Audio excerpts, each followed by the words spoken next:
The desert is almost silent around the small pyramids, except for the wind moving over broken stone and the faint scrape of sand against the ancient blocks. They stand in rows, sharper and steeper than the pyramids of Egypt, gathered in a landscape that feels both royal and abandoned, as if an entire civilization once reached upward here and then somehow slipped out of memory. Beneath them lie kings and queens who commanded armies, built temples, sent traders across harsh distances, and at one extraordinary moment ruled Egypt itself. Yet for centuries, their names were treated as shadows behind the larger fame of the Nile's northern kingdom. Egypt remained bright in the imagination of the world. Nubia, Kush, Napata, Meroe, the kingdoms of the southern Nile were pushed into the margins, even though the stones are still there, still waiting in the heat.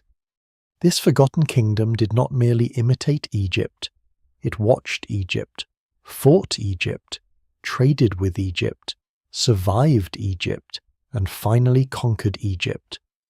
What survives in the record suggests a world of gold mines, river fortresses, sacred mountains, cattle wealth, desert roads, incense, iron furnaces, and royal women powerful enough to face Rome. But the evidence remains incomplete. Its language is only partly understood. Its cities were damaged by time, looting, flood, conquest, and neglect.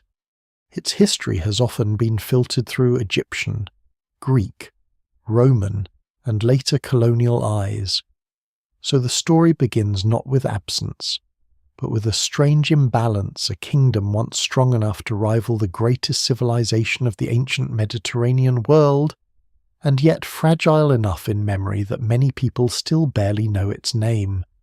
Before we go deeper, take a moment to like the video and subscribe, if this is the kind of history and mystery you enjoy, because the journey ahead follows a civilization that was never truly lost, only misread, buried, and underestimated for far too long. To stand in Nubia is to understand why history can be unfair to landscapes. Egypt's monuments rise in places that became magnets for travellers, armies, scholars, and empires.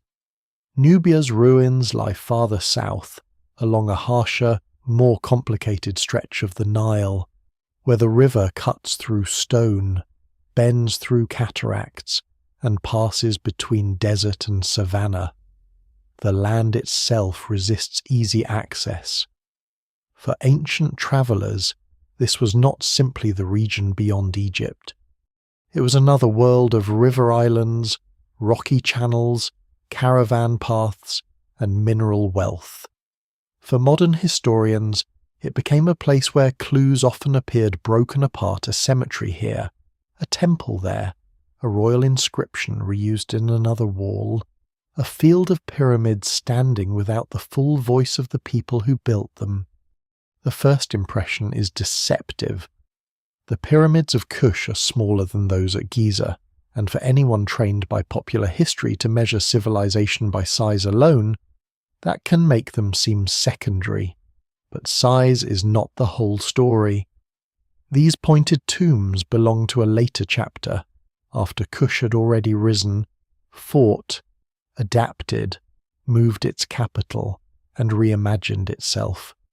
They are not the beginning of Nubian power. They are the surviving teeth of a much longer animal, the visible ridge of a buried world stretching back into prehistory. Long before the royal cemeteries of Meroe glittered with offerings, long before Kushite kings wore the double crown of Egypt, Nubia was already producing complex societies shaped by the Nile and by the deserts around it. The ancient Egyptians knew this. They did not see the southern lands as empty. They saw wealth, danger, manpower, and opportunity. They saw gold, above all, because Nubia's gold helped fuel Egyptian kingship, temple building, diplomacy, and war. They saw skilled archers, so famous that Egyptian texts and images often associated Nubians with the bow. They saw cattle, exotic goods, hard stone, ivory, ebony, incense roots, and access to regions farther into Africa that Egypt could not easily reach. The southern Nile was not a blank edge of the map. It was a corridor of power. And yet the written record is already tilted. Egypt wrote far more than Nubia, and much of what survives about early Nubia was written by Egyptian officials, kings, or artists who had their own reasons for exaggerating conquest and reducing foreign peoples to symbols. In Egyptian art, Nubians could appear as enemies under the king's feet, tribute bearers, soldiers, captives, or exotic southerners bringing wealth northward. Such images tell us something, but not everything. They show how Egypt wanted to see Nubia. They do not fully show how Nubia saw itself. That imbalance is one of the deepest mysteries in the story. Not the mystery of whether Kush existed, because it certainly did. Not the mystery of whether it mattered, because its power is carved into stone and scattered across thousands of graves. The mystery is how a civilization so central to the ancient Nile world could be made to seem peripheral. Part of the answer lies in survival. Egypt's writing system was deciphered early in the modern study of antiquity, opening a vast archive of royal names, religious texts, administrative records, and monumental boasts. Meroitic writing, used later in Kush, can be sounded out in many cases, but the language behind it remains imperfectly understood. It is like hearing someone speak from behind a wall. The rhythm is there, the full meaning is not.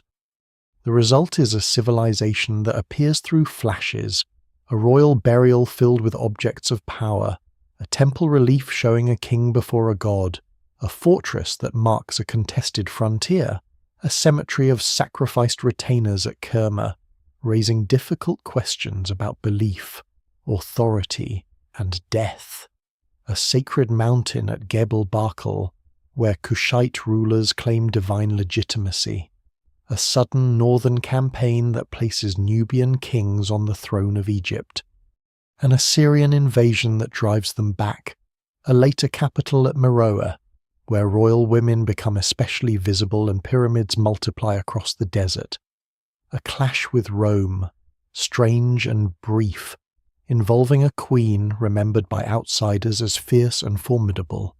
Then slowly, silence thickens. But silence is not the same as disappearance. The kingdom did not vanish in a single night, swallowed by sand. No single explanation fully accounts for its fading. Trade routes shifted.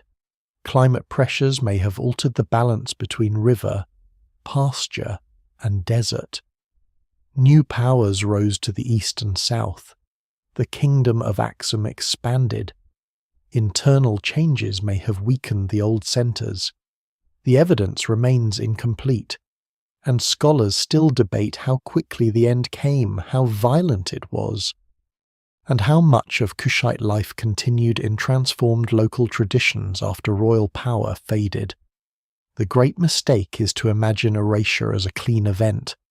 More often, history is erased by layers: a temple abandoned, a script unread, a capital moved, a trade route redirected, a tomb robbed, a foreign historian uninterested, a modern textbook too narrow to make room.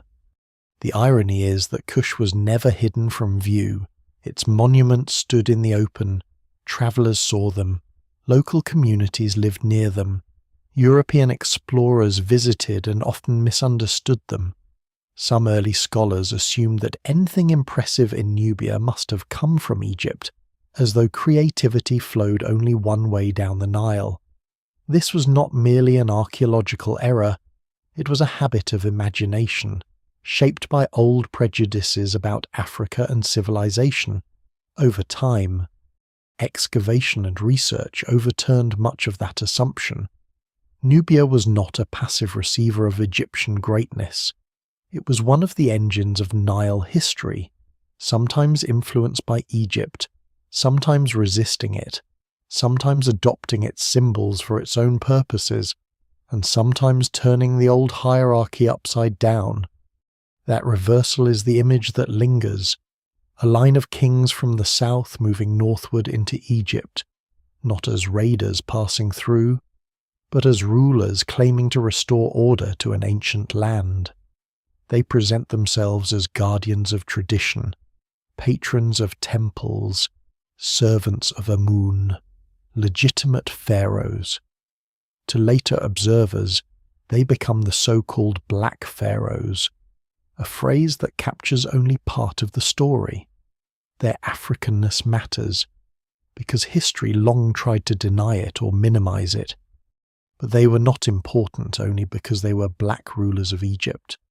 They were important because they came from a deep and powerful Nubian political world with its own roots, ambitions, sacred geography, and memory.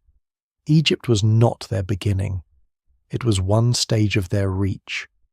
To understand how that could happen, the story has to move backward from the pyramids in the desert and the royal names on temple walls to the river itself.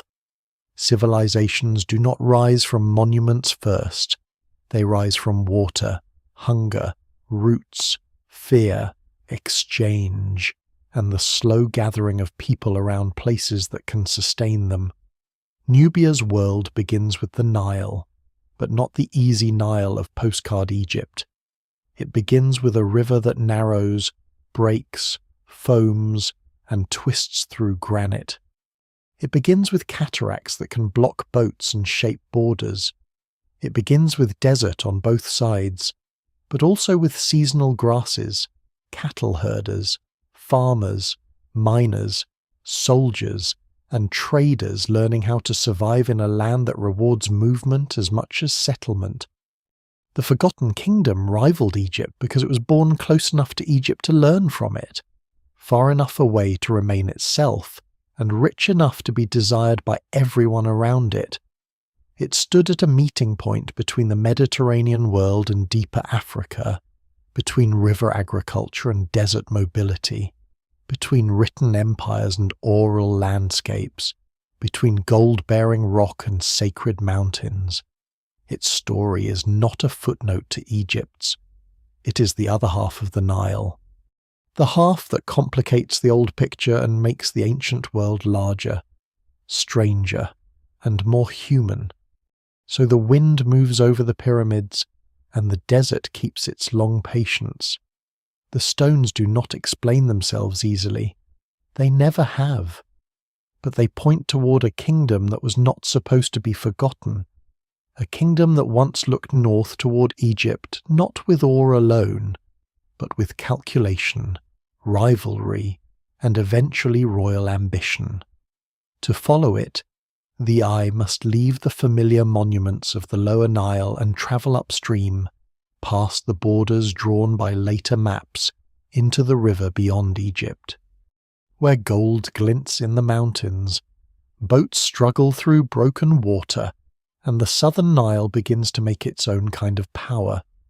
Beyond Egypt, the Nile changes character. It is still the same river, still the long green thread pulling life through one of the harshest regions on earth, but it no longer behaves like the calm, predictable highway imagined from the temple walls of Luxor or the fields of the Delta. Southward, the water tightens, granite rises in its path, channels split around islands, cataracts break the current into dangerous passages of foam, stone, and sudden shallows. Boats can pass some stretches only with skill, patience, or unloading. In other places, cargo has to move overland before returning to the river again. Geography does not merely sit behind Nubian history. It presses on every decision, every expedition, every border, every kingdom that tries to grow here. This river beyond Egypt creates both separation and connection. The cataracts slow armies, but they do not stop trade. The desert threatens travelers. but it also preserves routes known to those who can read wells, stars, ridges, and seasonal winds.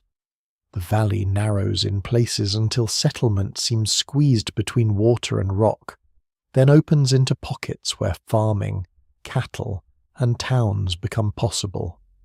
To the north lies Egypt, with its dense population and old machinery of kingship. To the south and east lie gold-bearing deserts, Red Sea paths, savanna zones, and deeper African networks that remain harder for archaeology to reconstruct in full. Nubia stands between worlds, and that position is its danger and its strength. Gold gives the land a special gravity. Egyptian rulers used gold to decorate temples, reward officials, honor gods, and advertise power to foreign courts. Much of that gold came from the deserts of Nubia and the regions around it. In Egyptian imagination, the south becomes a place of gleaming wealth, but the reality is more difficult and more human. Gold is not simply found. It has to be located, mined, crushed, washed, guarded, transported, and controlled. It draws expeditions into dry country where water is more valuable than metal.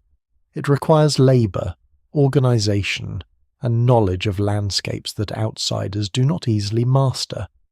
The wealth of Nubia is therefore never just a natural fact, it is a political problem.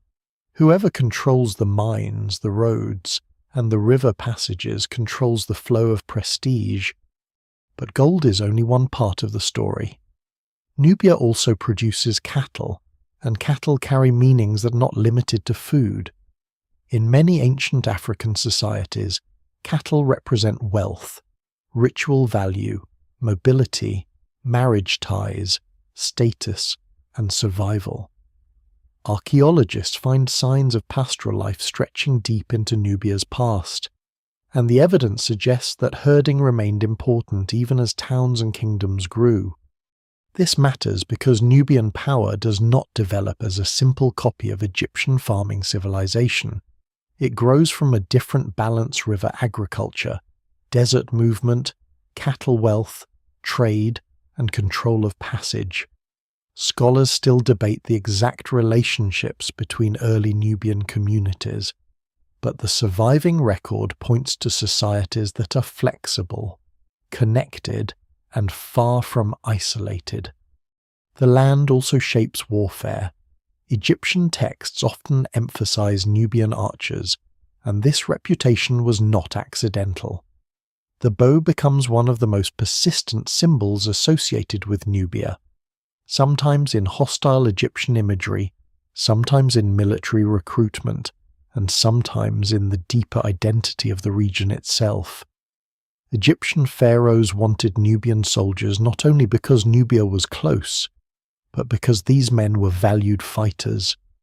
Yet again, the sources must be handled carefully. Egyptian art loved to classify foreigners into types, reducing complex peoples into recognizable signs. Still, the repeated association between Nubia and archery suggests a real military tradition, one born from hunting, herding, mobility, and frontier conflict. Along the river, settlements rise and fall with the possibilities of the landscape. Some places become natural hubs because they sit near crossings, fertile basins, or routes into the desert. Others become strategic because they control movement around cataracts. The first cataract near Aswan forms a long-standing threshold between Egypt and Nubia. Though not an absolute wall, south of it, the second cataract becomes another hard zone of passage. Later crowded with Egyptian fortresses during periods of northern expansion, these cataracts are not just obstacles in the water, they are pressure points in history.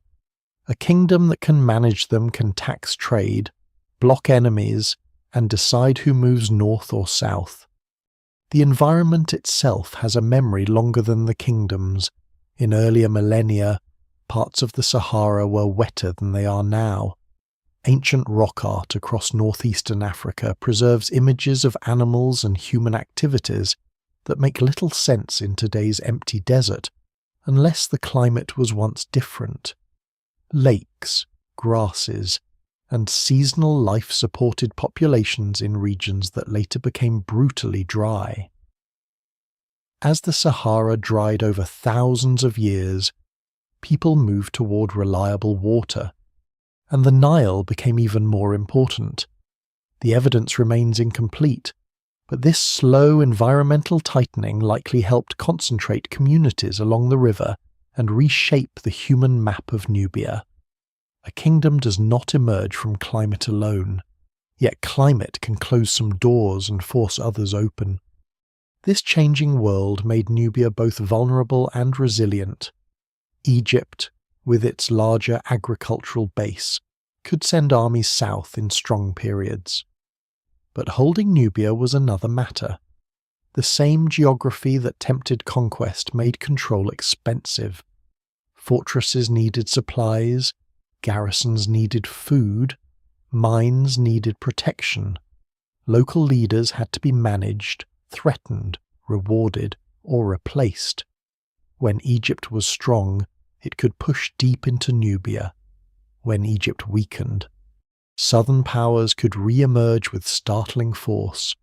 This rhythm becomes one of the great patterns of Nile history: pressure from the north, resistance and adaptation in the south, collapse of northern control, renewal of Nubian authority.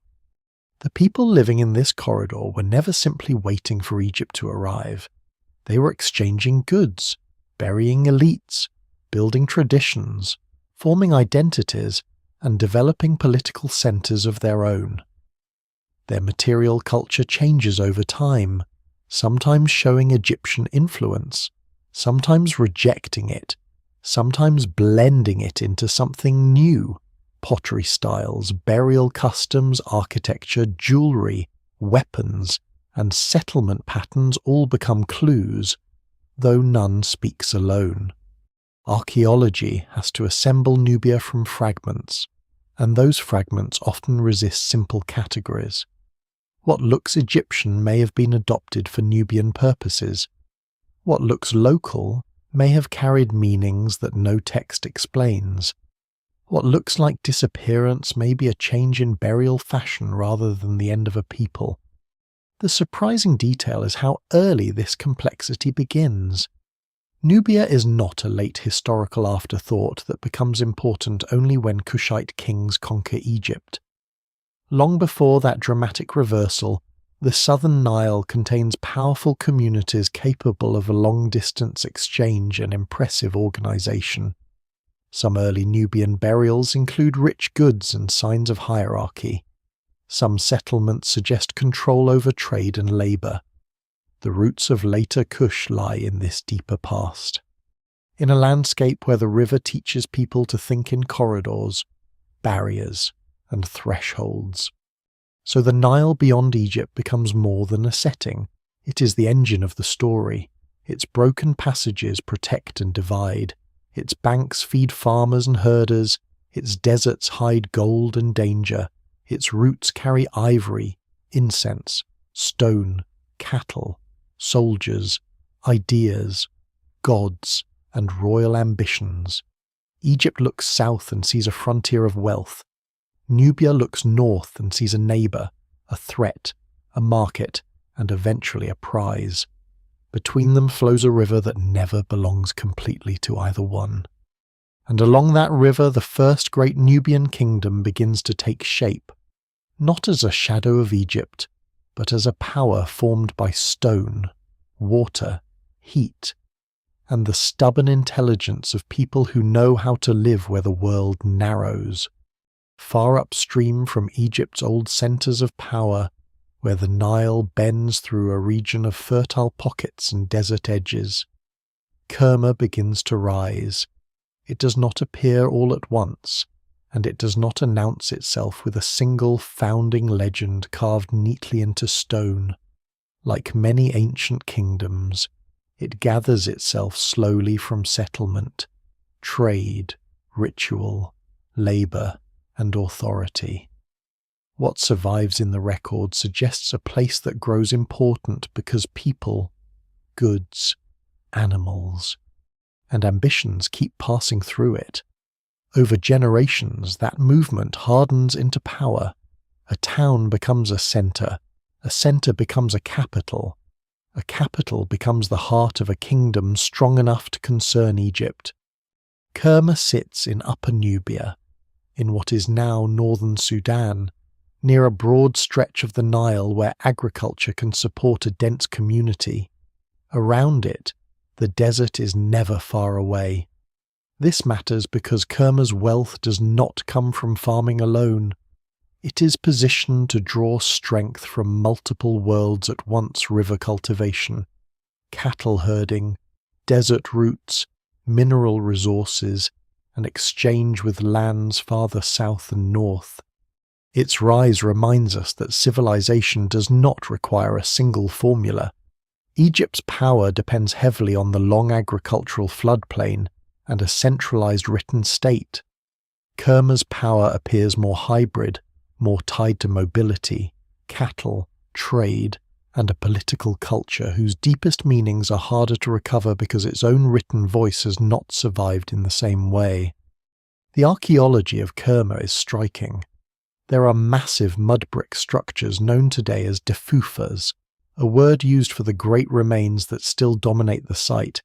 The western defufa, especially, rises like a baked earth monument from the plain, thick-walled and commanding, its original purpose still debated. It may have been religious, administrative, ceremonial, or some combination of these. Because in early states the sacred and political often stand so close together that separating them too neatly can mislead us. The building's very scale tells us something important. Kerma could organize labour, it could command resources, it could build in a way meant to impress both the living and the dead. Nearby cemeteries deepen the picture.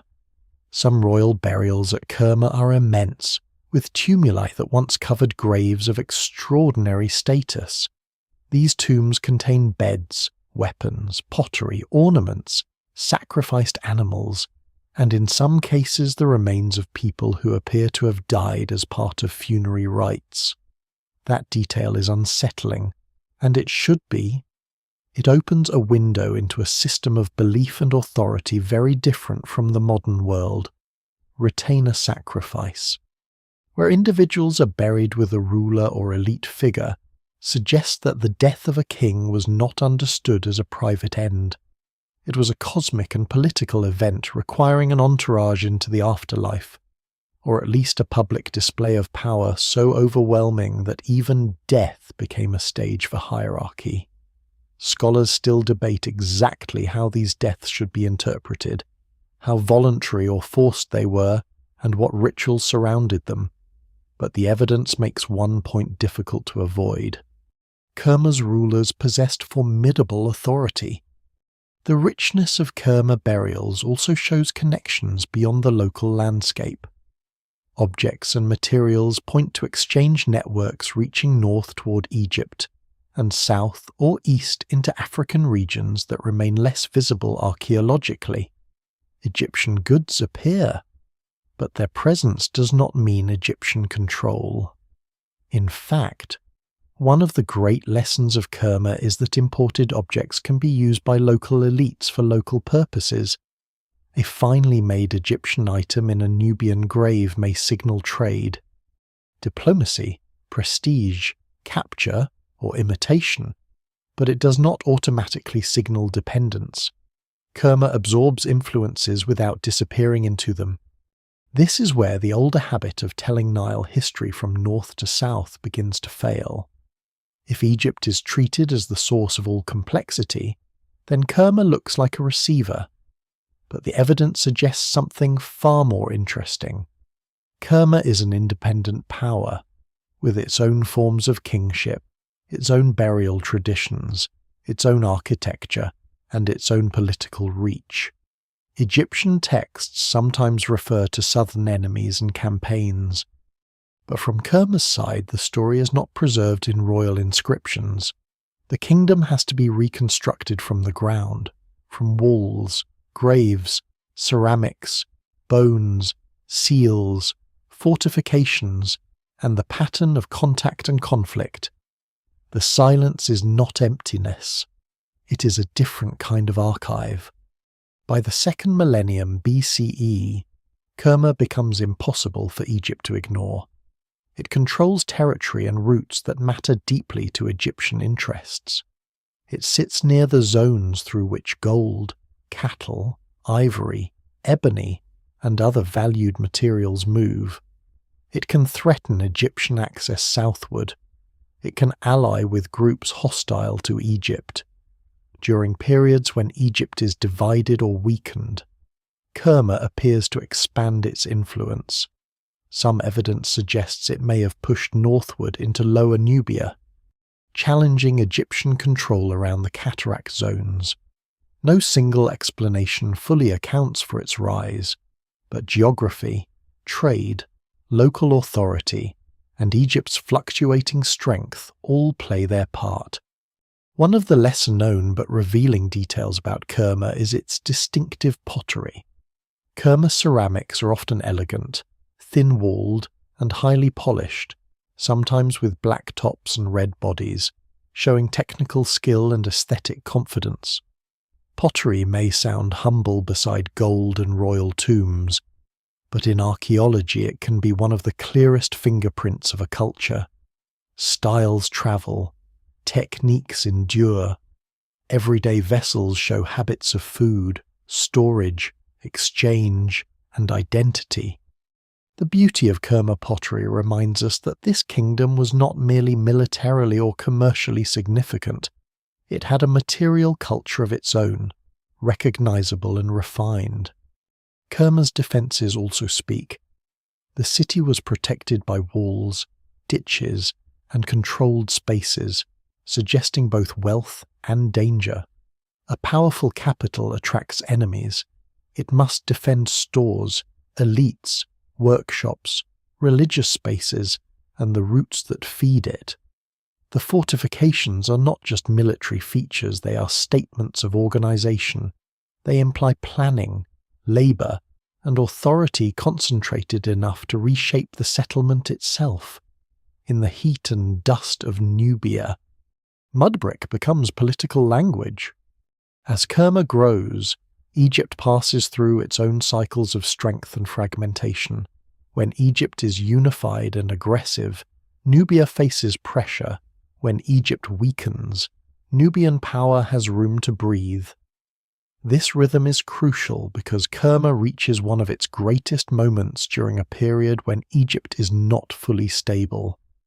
The southern kingdom is not simply surviving at the edge of a giant, it is watching the giant stumble, and perhaps pressing when the moment allows.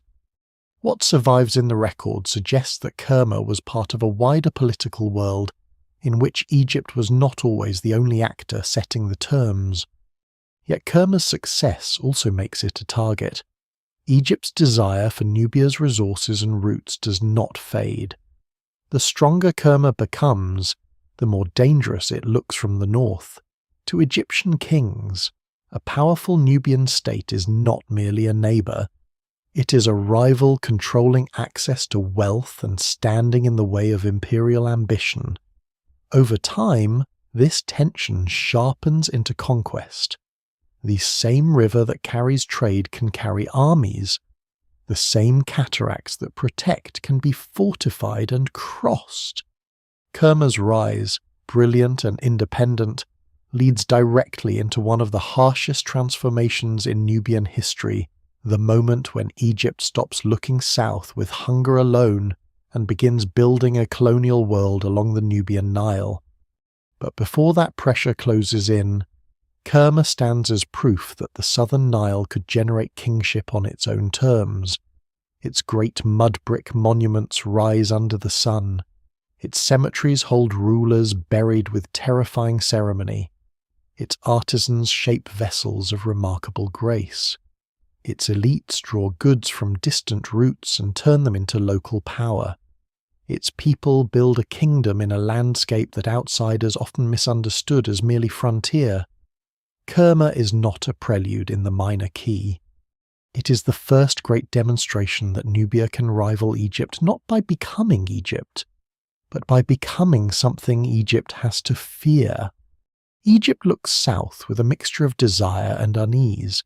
From the palaces and temples of the north, Nubia is not a distant curiosity.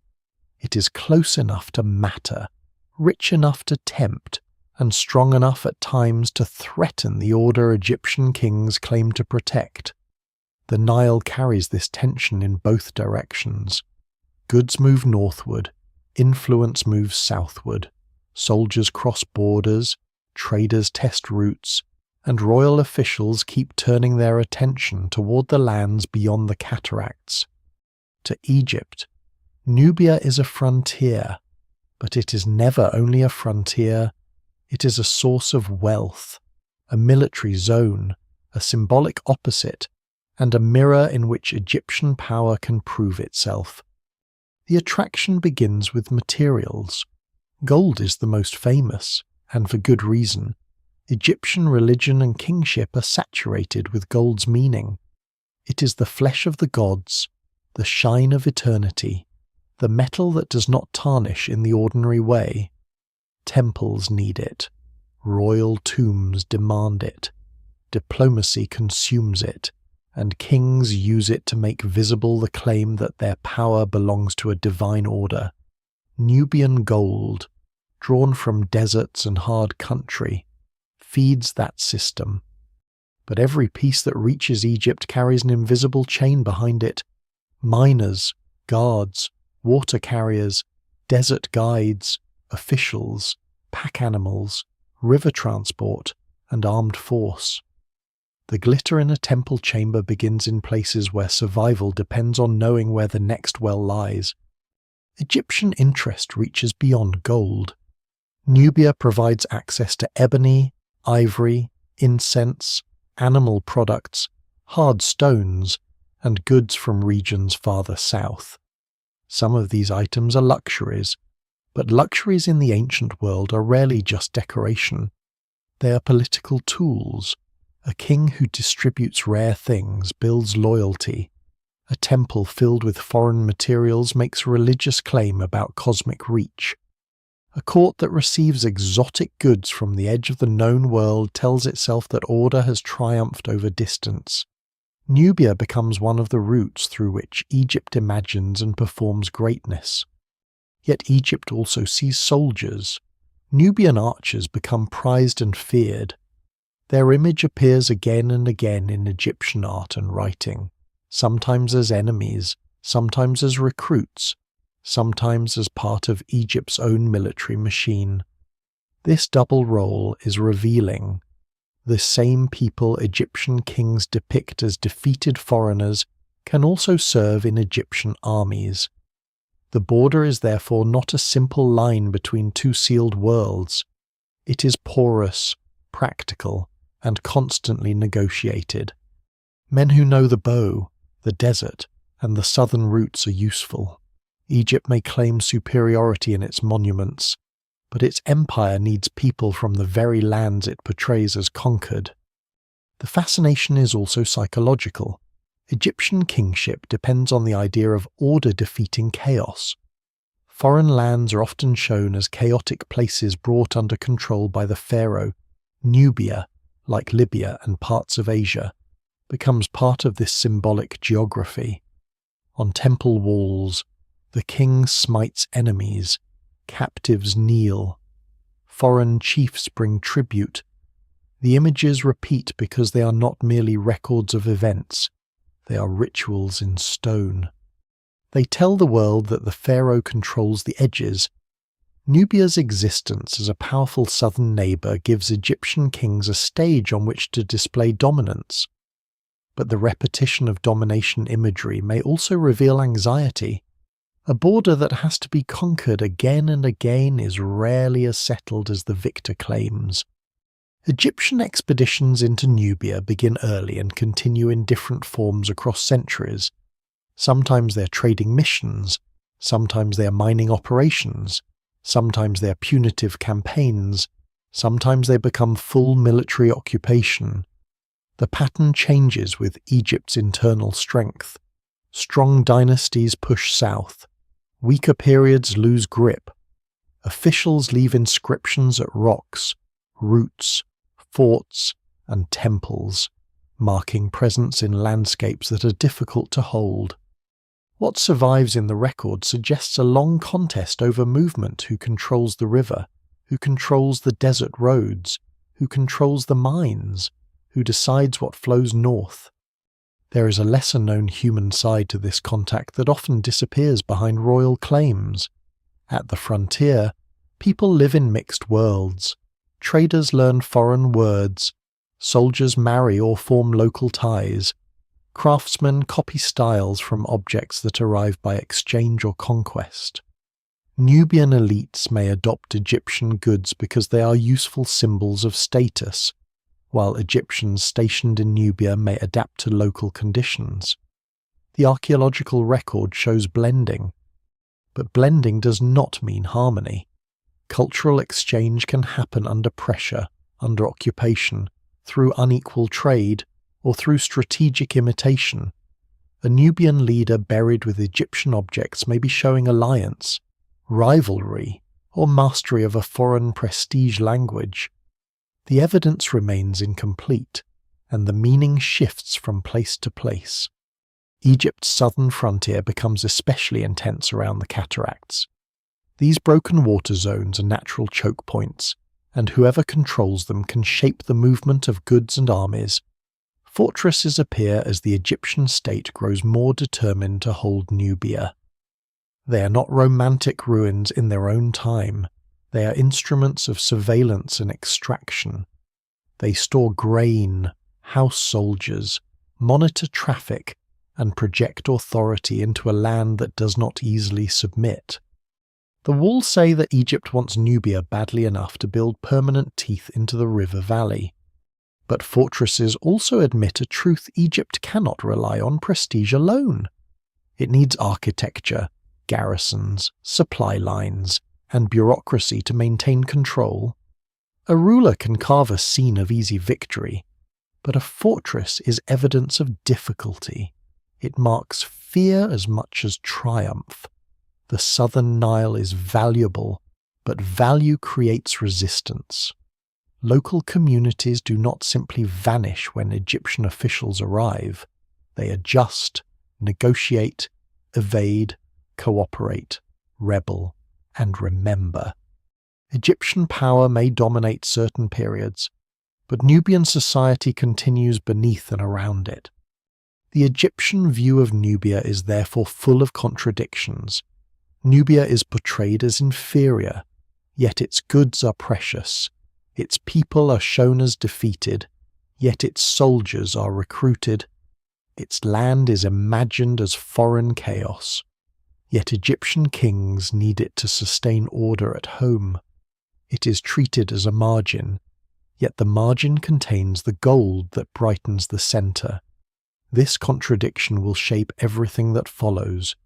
Egypt's desire for Nubia leads to conquest. But conquest creates new forms of Nubian experience. It spreads Egyptian symbols southward, but those symbols will not remain Egyptian property forever. One day, Nubian kings will take the language of pharaohs, gods, crowns, temples, and royal legitimacy, and turn it back toward Egypt itself. For now, however, the pressure from the north grows. Kerma's rise makes the southern kingdom too powerful to ignore, and Egypt's hunger for gold, soldiers, and security hardens into imperial strategy. The relationship between the two Nile worlds becomes more than trade and rivalry. It becomes occupation, cultural pressure, and a long struggle over identity. Egypt believes it is extending order into Nubia, but history often works with a patience that empires underestimate. The tools of domination can become tools of inheritance. The symbols imposed by one power can later be claimed by another, along the cataracts, in the forts, mines, temples, and towns where Egyptians and Nubians meet uneasily. The conditions are being created for a reversal no Egyptian king would have wanted to imagine. Egyptian conquest does not arrive in Nubia as a single blow, but as a tightening grip. It comes through campaigns, forts, officials, temples, supply lines, and the slow transformation of landscapes that had once belonged to local powers. The southern Nile, already familiar to Egyptian traders and soldiers, becomes a zone of occupation. The old freedom of movement around the cataracts narrows under watchtowers and garrisons. Places that once marked exchange and rivalry begin to mark control. Egypt does not merely want to pass through Nubia now, it wants to hold it. The strongest phase of this domination comes during Egypt's New Kingdom, when pharaohs push farther south with imperial confidence. Kerma, the great Nubian power that had once stood as Egypt's rival, falls under pressure. Egyptian authority stretches deep into Nubia, and a new administrative order is imposed over the river valley. Fortresses, towns, temples, and colonial settlements become part of a system designed to extract wealth and secure the frontier. At the centre of this system is the office often translated as the Viceroy of Kush, an Egyptian official charged with governing Nubia for the pharaoh. The title itself reveals Egypt's ambition. Nubia is no longer treated merely as foreign territory. It is folded into the machinery of empire. This machinery is practical and symbolic at the same time. Gold mines are worked, tribute flows, military routes are protected, local elites are managed. Egyptian temples rise in Nubian territory, making religious claims as well as political ones. To build a temple in occupied land is to do more than honour a god. It places the god within the geography of conquest. It tells soldiers, officials, and local communities that Egyptian divine order now reaches this far south. Kings such as Thutmose III, Amenhotep III, and Rameses II leave marks in Nubia, not only as rulers seeking resources, but as pharaohs turning possession into sacred fact. Yet conquest is never as clean as official inscriptions suggest. A royal text may describe victory as total, but daily life in occupied Nubia must have been more complicated. Egyptian officials needed cooperation from local people who knew the land, the river, the herds, the mines, and the roads. Nubian elites could be incorporated into Egyptian systems, educated, rewarded, or reshaped through service. Some local families likely gained status by aligning with the new order. Others may have resisted, retreated, or preserved older traditions beneath the surface. The evidence remains incomplete because the voices of ordinary people rarely survive clearly. But archaeology shows a world in which domination and blending exist side by side. One of the most important and unsettling features of this period is cultural pressure. Egyptian language, religion, art, burial customs, and elite styles spread through parts of Nubia. Temples to Egyptian gods stand in the south. Egyptian-style objects appear in graves. Nubian elites may take on Egyptian names or participate in Egyptian religious practices. From a distance, this can look like simple assimilation, but the closer the evidence is examined, the less simple it becomes. People under imperial rule often adopt the symbols of power without surrendering every older identity. They may use the conqueror's language to survive, compete, or claim authority. They may blend imported gods with local sacred landscapes. They may bury their dead with foreign-looking objects that carry meanings transformed by local use. This is where the future of Kush quietly begins to form. Egyptian rule tries to overwrite Nubia, but in doing so it also transfers knowledge, symbols, and institutions into Nubian hands. The cult of Amun, the architecture of temples, the imagery of kingship, the language of divine legitimacy, the idea of the ruler as restorer of cosmic order. These move south under imperial conditions. Later, when Egyptian power weakens, Nubian rulers will not reject all of these tools. They will claim them. They will make them their own. The empire teaches a political language that its former subjects will one day speak with startling confidence. But not everything is Egyptianized. Nubia remains Nubia. Local burial practices do not disappear everywhere at once. Cattle traditions, regional identities, and older sacred places continue to matter. The southern landscape is not a blank surface waiting for Egyptian symbols. It absorbs, filters, and alters them. Scholars still debate how deeply Egyptian culture penetrated different levels of Nubian society, and the answer almost certainly varies by region, class, and century. A temple town near an administrative centre may look very different from a rural community farther from imperial eyes. Even within the same broad period, Nubian life is not one thing. The human cost of occupation is harder to measure, but it should not be softened. Imperial systems depend on extraction. Gold does not move north by magic. Grain does not feed garrisons without labour. Roads are not secured without force. Families may be displaced, taxed, recruited, or drawn into obligations they did not choose. Local rulers may lose independence or survive only as intermediaries. The official art of empire tends to turn these realities into orderly processions of tribute. Archaeology, more quietly, reminds us that empire is made of bodies, work, fear, adaptation, and endurance. And yet endurance is exactly what makes Nubian history so powerful. Egypt dominates large parts of Nubia for centuries, but domination does not erase the south. It changes it. It creates new centers and new memories. It embeds Egyptian religious and political forms into the region, but those forms become detached from Egyptian control as soon as the empire weakens. This is one of history's dry ironies the more thoroughly Egypt tries to bind Nubia to itself. The more tools Nubia eventually has for claiming equal or greater legitimacy. The turning point comes gradually. Egypt's new kingdom power begins to fray.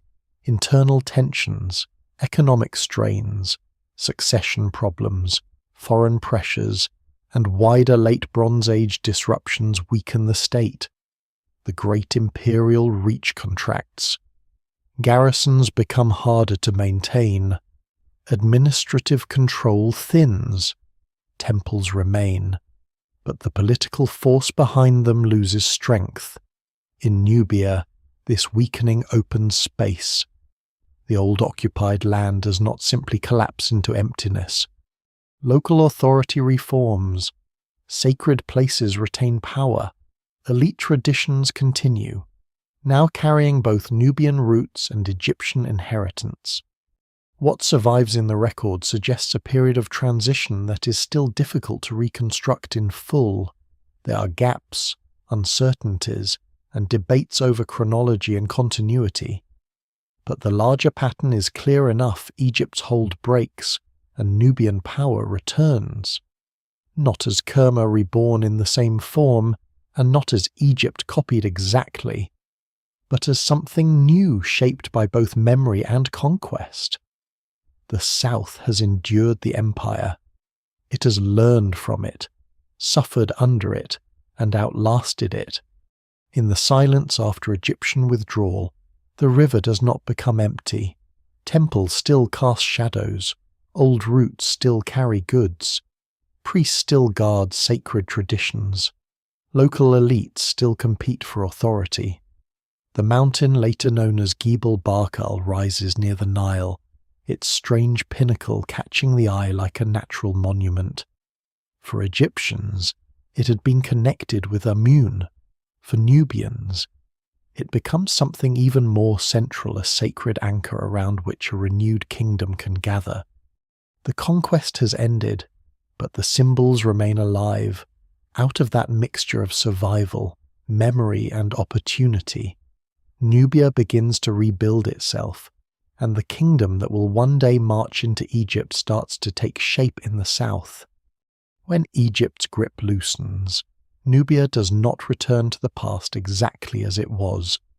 Kerma's old world is gone, the new kingdom occupation has left deep marks, and the southern Nile has been changed by centuries of contact, pressure, and adaptation. But power does not disappear with the last imperial official. It settles into new places. It gathers around old roots, surviving elites, temple traditions, and sacred landscapes that can still persuade people that authority belongs there. In the space left behind by Egypt's retreat, a new Nubian kingdom begins to form, quieter at first than Kerma, but carrying within it an inheritance that will eventually shake Egypt itself. The centre of this renewal is Napata, near the great sandstone outcrop of Gebel Barkal. The mountain is impossible to ignore. Rising from the desert near the Nile, with a tall pinnacle on one side, it looks almost shaped for meaning. Ancient people did not see landscapes as neutral scenery. Mountains, springs, unusual rocks, river bends, caves, and isolated cliffs could become places where the divine pressed close to the human world. Gebel Barkal becomes one of those places. During Egyptian rule, it was associated with Amun, one of Egypt's most powerful gods. After Egypt withdraws, that association does not vanish. Instead, Nubian rulers make it central to their own claims. This is one of the most important transformations in the entire story. The cult of Amun had arrived with Egyptian imperial power, but it does not remain merely Egyptian. At Napata, Amun becomes a god through whom Nubian kings can present themselves as chosen, legitimate, and sacred. The mountain gives their rule a local anchor. They are not just borrowing a foreign deity in a shallow act of imitation. They are locating divine kingship in their own land, beside their own river, under a cliff that their subjects can see. What had once been part of Egypt's ideological reach is now absorbed into Nubia's political heart. The evidence remains incomplete for the earlier stages of this rebuilt kingdom. Scholars still debate the exact sequence by which local rulers consolidated authority after Egypt's withdrawal. There are gaps in inscriptions, uncertainties in chronology, and many lives that left no written trace. But the pattern that emerges is compelling. Around Napata, rulers gather power through religion, kinship, military strength, control of trade, and the symbolic inheritance of both Nubian and Egyptian traditions. They build a state that is not simply a copy of Egypt and not simply a continuation of Kerma. It is a new Kush, formed in the aftermath of empire. The name Kush itself had been used by Egyptians for Nubia or parts of it, often with the tone of a foreign land to be conquered or controlled. In time, the kingdom centered in Nubia takes that identity into its own history. Kush becomes not merely a label from outside, but the name by which modern scholars describe one of Africa's great ancient powers. Its rise shows how conquered regions can become creative centers. An empire may impose symbols, but once those symbols are taken into local hands, they can be turned toward different futures. Napata's rulers understand the value of tradition. They use Egyptian-style royal imagery, build temples, honor Amun, and eventually adopt pharaonic titles. But beneath the familiar forms lies a distinctly Nubian political world. Royal burial customs show both continuity and change. Elite cemeteries, including those at El Kuru, preserve the emergence of a ruling line whose members are moving toward a more formal kingship. Horses appear in some contexts as markers of status and military power, and their careful treatment in burial is a striking detail.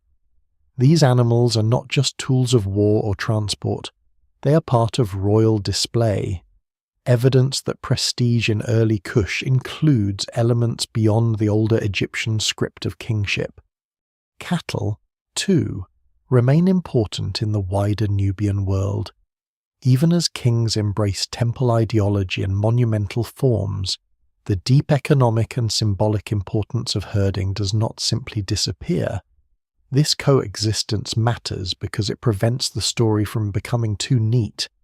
Kush is not Egyptianized Nubia wearing a borrowed crown. It is a layered society, where river agriculture, pastoral memory, desert exchange, military organization, and sacred kingship all overlap.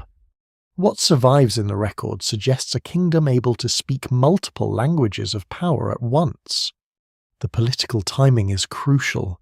Egypt is no longer the unified imperial force it had been. In the centuries after the New Kingdom, Egypt fragments under internal rivalry, regional rulers, priestly power, Libyan dynasties, and shifting centers of authority. The old northern giant is still culturally magnificent, still wealthy in places, still filled with temples and ancient prestige, but politically divided. To the south, Kush is gathering itself around a sacred center with increasing confidence. The balance of the Nile is changing. This change is not sudden enough to be dramatic in a simple way. There is no single morning when Nubia wakes as a great empire. Instead, the clues accumulate. Royal burials become richer. Temple activity expands. Names appear. Kings assert broader authority.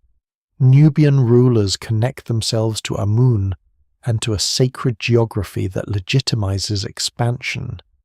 The kingdom's reach grows. By the time its rulers begin moving north in earnest, the foundations have already been laid over generations. One surprising feature of this period is the seriousness with which Kushite rulers approach Egyptian religious tradition. They do not present themselves as destroyers of Egypt's sacred order. Later, when they enter Egypt, they will often appear as restorers, patrons, and defenders of old temples. That attitude begins in the Napatan world, where Egyptian forms have been preserved and reinterpreted rather than abandoned. It is possible that Nubian elites saw themselves not as outsiders to the Nile sacred order, but as its rightful heirs at a moment when Egypt had failed to uphold it. This is an inference, and scholars still debate the inner beliefs behind royal propaganda, but the public message becomes clear: Kushite kings claim legitimacy through tradition, not rebellion against it. Napata's sacred landscape helps explain why. Gebel Bakal could be understood as a southern home of Amun, a place where divine authority did not depend on Egyptian control. If Amun chooses the king in Nubia, then the king's power does not need permission from Thebes or Memphis. It flows from a sacred source within Kush itself. This idea gives Nubian rulers an extraordinary ideological weapon. They can adopt the most prestigious religious language of Egypt while grounding it south of Egypt. The kingdom that rebuilds here is therefore born from a paradox. Egypt's conquest wounds Nubia, but also leaves behind tools of kingship. Egypt's retreat frees Nubia, but does not remove Egyptian influence. Nubian rulers embrace that influence without being swallowed by it. They turn a former imperial religion into a local foundation, and a former frontier into a royal center. No single explanation fully accounts for this transformation, because it is cultural, political, economic, and spiritual all at once, but its result is unmistakable. Kush is no longer merely recovering, it is preparing to expand. The river remembers the old direction of power, north to south, pharaoh to frontier, empire to subject. Napata begins to reverse that current, At Gebel Barkal, beneath the sacred mountain, Nubian kings shape a claim that can travel downstream. They are not yet rulers of Egypt, but they are already imagining authority in terms large enough to include it. The forgotten kingdom is rebuilding itself with patience, and in that patience lies the beginning of one of the most remarkable reversals in ancient history. The South, once conquered, will soon present itself as the guardian of the North. Kush rises in the long aftermath of empire, but it does not rise as a wounded province merely shaking off an old master. It rises as a kingdom with a memory of conquest, a command of southern wealth, and a sacred language powerful enough to compete with Egypt on Egypt's own terms. Around Napata, authority gathers into something sharper and more confident. The kings of Kush no longer appear only as local rulers guarding a stretch of river. They begin to look like architects of a larger Nile order, men whose ambitions are shaped by temples, armies, ancestry, and the conviction that the gods have placed power in the south. The kingdom's centre at Napata gives its sacred heart, but Kush is not held together by religion alone. A state needs grain, cattle, labour, soldiers, roads, metals, loyalties, and fear. It needs families who accept the ruler's supremacy, priests who sanctify it, and warriors who can enforce it. What survives in the record suggests that Kushite kings gradually expanded their authority over a wide Nubian landscape, binding river communities, desert routes, and older centres into a political system that could act with remarkable force. The process is still partly hidden from us. Scholars still debate the exact mechanisms by which Napatan rulers consolidated power, because the evidence remains incomplete and often appears only when kings later chose to commemorate themselves. Yet the result can be seen clearly enough. By the 8th century BCE, Kush has become the most formidable power south of Egypt, and perhaps the only one with the ideological confidence to claim Egypt itself. That confidence rests heavily on Amun. At Gebel Barkal, the god is not an imported ornament but a source of kingship. Kushite rulers present themselves as chosen by divine will, and this sacred claim allows them to connect Nubian authority with the ancient prestige of Egyptian tradition. The priests matter, the temples matter, ritual matters. In a world where politics and religion are woven together, a king is not secure merely because he commands spears. He must appear to stand inside the proper order of the universe. For Kush, that order is both Nubian and pharaonic, both local and inherited, both rooted in the southern mountain and legible to the northern temples. This is why Kushite kings can be so difficult to categorize. They use Egyptian titles, artistic conventions, and religious symbols, yet they remain rulers of a Nubian kingdom with its own foundations. The temptation is to ask whether they are African kings imitating Egypt or pharaohs from the south preserving Egypt. The better answer is that they are both and neither in a simple sense. They are Kushite rulers who understand that symbols are tools. They take the crown, the cartouche, the temple relief, the god Amun, the royal posture, and the old grammar of pharaonic rule. Then attach these to a southern power base that Egypt no longer controls. The result is not imitation but possession. The royal cemeteries help make this visible.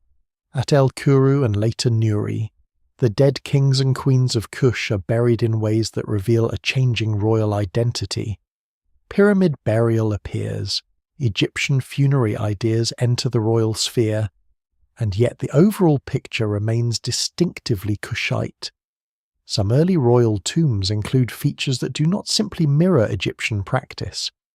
Horses are buried with extraordinary care near royal graves, a detail that gives the Napatan world a texture often missed in broad summaries. These horses suggest prestige, mobility, elite display, and perhaps military transformation. In the imagination of the kingdom, the ruler is connected not only to gods and temples, but to speed, force, and the controlled violence of aristocratic power. Kush also controls resources that Egypt still needs. Gold remains central. The southern deserts and mining zones continue to hold the metal that makes kingship shine. Trade routes connect Kush to goods moving from the African interior, the Red Sea, and the Nile corridor. Ivory, ebony, incense, animal skins, and other valuable materials pass through networks that are only partly visible to archaeology. These routes give Kush leverage. A kingdom that controls movement controls not only wealth, but information. It knows who is travelling, what is scarce, where pressure is building, and when a rival is weak. In the ancient world, power often belongs to those who can see across distances. At the same time, Egypt is divided. The old unity of the pharaonic state has fractured into regional authorities, local dynasts, priestly powers, and competing claims. Libyan-descended rulers hold parts of the north. Thebes remains sacred but politically constrained. The delta is crowded with local kings. Egypt's past is immense, but its present is unstable. This instability matters deeply to Kush. A unified Egypt might have resisted southern expansion with overwhelming force. A divided Egypt offers openings. The Kushite kings do not have to defeat one giant all at once.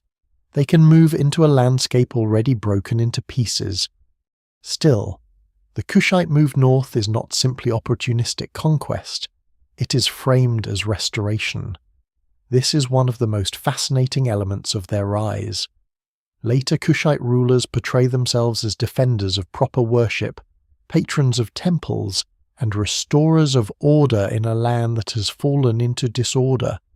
Whether this reflects sincere religious conviction, political strategy, or both cannot be fully known.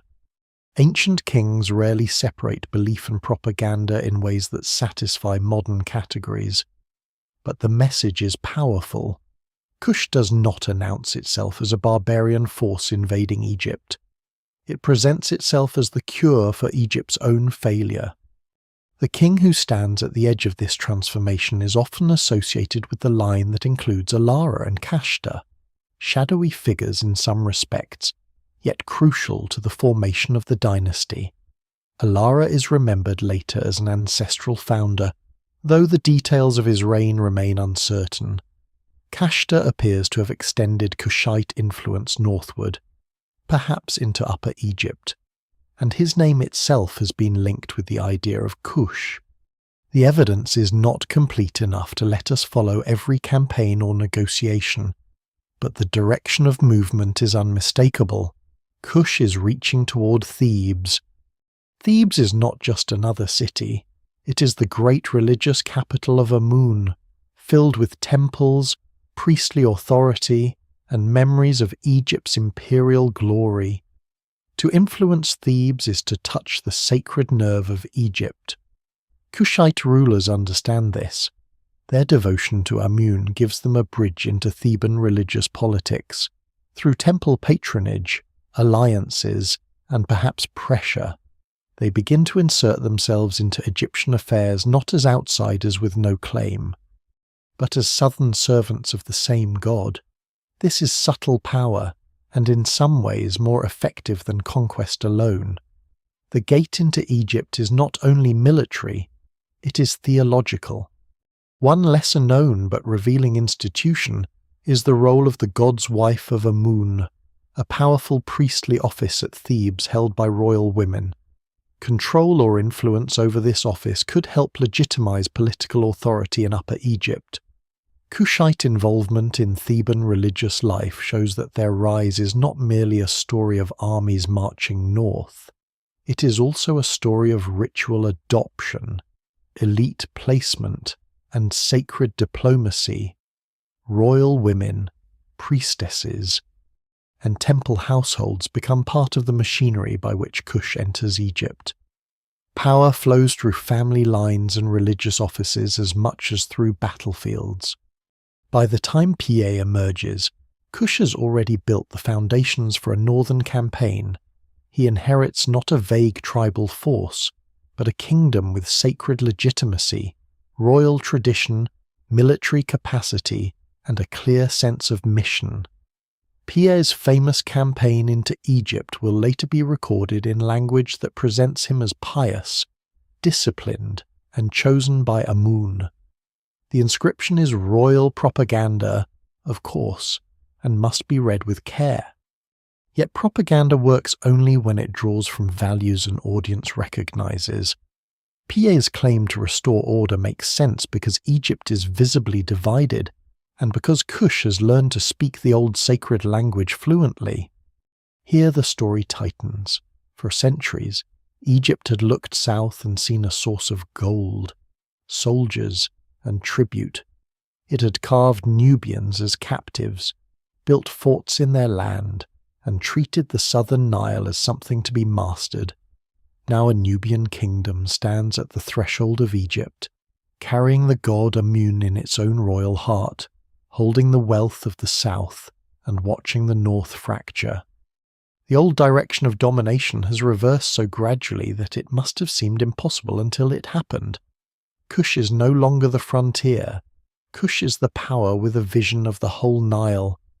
The forgotten kingdom has become a rival in the fullest sense, not because it copies Egypt's monuments, but because it claims the right to define what Egypt itself should be. That is a far more dangerous ambition than raiding or tribute. It means Kush is ready not merely to attack Egypt, but to rule it, to stand inside its temples, to wear its crowns, and to say that the river's sacred order has been rescued from the south. Pa's army moves north into a country that still calls itself Egypt but no longer behaves like one kingdom. The old land of pharaohs is divided among local rulers, delta chiefs, priestly authorities, and regional strongmen who hold cities like private crowns. Temples remain rich with memory, but political unity has cracked. The Nile still flows through a civilization older than almost any on earth, yet its power is splintered.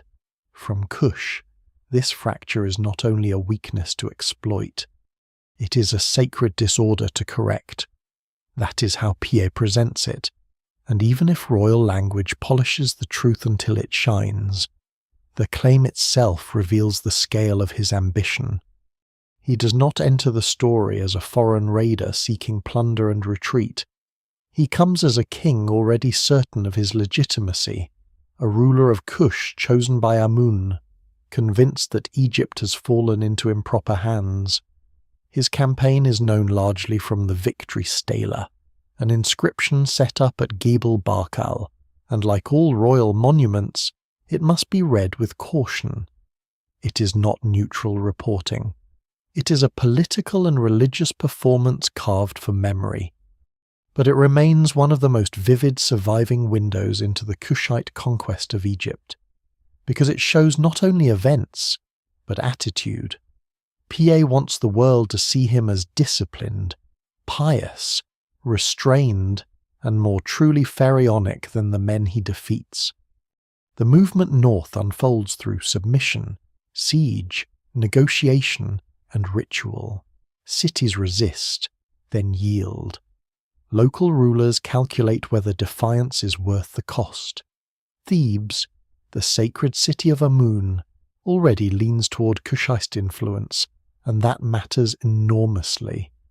Pa's power is not just military force pouring into Egypt from the south, it is an authority that can pass through temple networks and religious loyalties. He approaches Egypt as someone entering a sacred inheritance, not merely an enemy territory.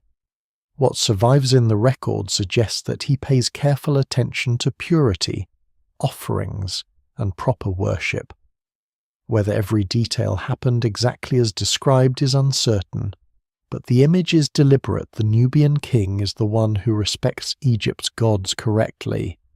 This is the stunning reversal at the heart of the story. For centuries, Egyptian kings had claimed to bring order to Nubia. Now a Nubian king claims to bring order to Egypt. The language of conquest has turned back on its inventors. Piè's campaign reaches deep into the north, where rulers who had styled themselves as kings are forced to recognize him. Among them is Tefnakht of Sais, a powerful Delta figure who had built a coalition of resistance. The struggle is not simple, and Egypt is not taken like an empty house. But Piè's forces prevail. Local rulers submit, send gifts, or acknowledge his supremacy. The king of Kush becomes master of Egypt. At least in the form that matters most in ancient politics, recognized dominance over rivals who cannot drive him away. One of the most memorable details in the account is not a battle scene, but Piè's reaction to horses. When he sees neglected horses after a siege, the inscription presents him as more upset by their poor condition than by certain political offences. The detail may be stylized, but it is revealing. Horses are elite animals in this world, symbols of status, care, and military prestige. For a Kushite king whose own royal culture valued horses, their mistreatment becomes a sign of moral disorder. It is a small moment, almost strange beside the conquest of Egypt, but it gives the story texture.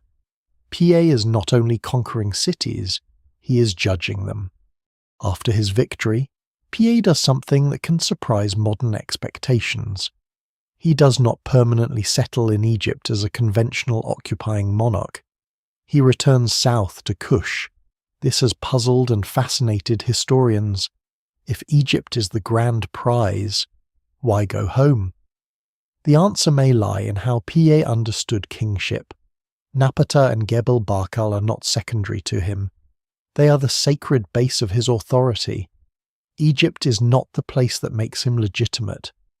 It is the place his legitimacy allows him to rule. His return south is not necessarily withdrawal. It may be a statement that the source of power now lies in Kush. Still, ruling Egypt from the south is not easy. Submission can be temporary. Delta politics remain complex. Local rulers do not stop having ambitions just because they have bowed once. The evidence remains incomplete, and scholars still debate the exact degree of Piè's practical control after the campaign. But the larger change is irreversible. A Kushite king has crossed the old boundary and imposed supremacy on Egypt. The psychological world of the Nile has shifted. After Piè, the Kushite presence in Egypt strengthens under his successors. Shabaka, Shebitku, and Taharqa become part of what historians call Egypt's 25th dynasty. The term is Egyptian dynastic numbering, but the rulers are Kushite. They wear the crowns of Egypt and rule as pharaohs while maintaining their Nubian base. Their kingdom is not simply Egypt with southern-born kings, nor Kush abandoning itself for Egypt. It is a double realm, a political formation stretched along the Nile, with sacred centres in both Thebes and Napata. The river has become a single royal corridor, but its heart beats in more than one place. These kings present themselves as restorers of ancient traditions. They build and restore temples, support priesthoods, and revive old artistic forms. In Egypt, where the past is a source of authority, archaism is not nostalgia. It is a political weapon. To imitate older styles can be to say that one is returning the world to proper order. Kushite pharaohs use this brilliantly. They do not try to make Egypt look Nubian in some crude, visible way. Instead, they show that Nubian rulers can be the most faithful guardians of Egyptian sacred tradition. The old prejudice that saw Nubia as the outer land is turned inside out. The so-called outsiders become the preservers. Taharqa, the most famous of the Kushite pharaohs, rules during a moment of extraordinary ambition and danger. Under him, The dynasty reaches a high point of monument building, international visibility, and confrontation with the great power rising in the northeast Assyria. But that belongs to the next movement of the story. For the moment, what matters is the achievement itself. Kush has taken Egypt. A kingdom once dominated by Egyptian empire now rules the land of the pharaohs. The frontier has become the throne. The phrase often used for these rulers, the Black Pharaohs, carries modern force because it corrects an old blindness. For too long, African power in the ancient world was minimized, treated as derivative, or placed in the shadow of Egypt as if Egypt itself were somehow detached from Africa. The Kushite conquest makes that impossible. Here are rulers from the southern Nile, deeply African and deeply connected to the pharaonic world, governing one of history's most prestigious civilizations.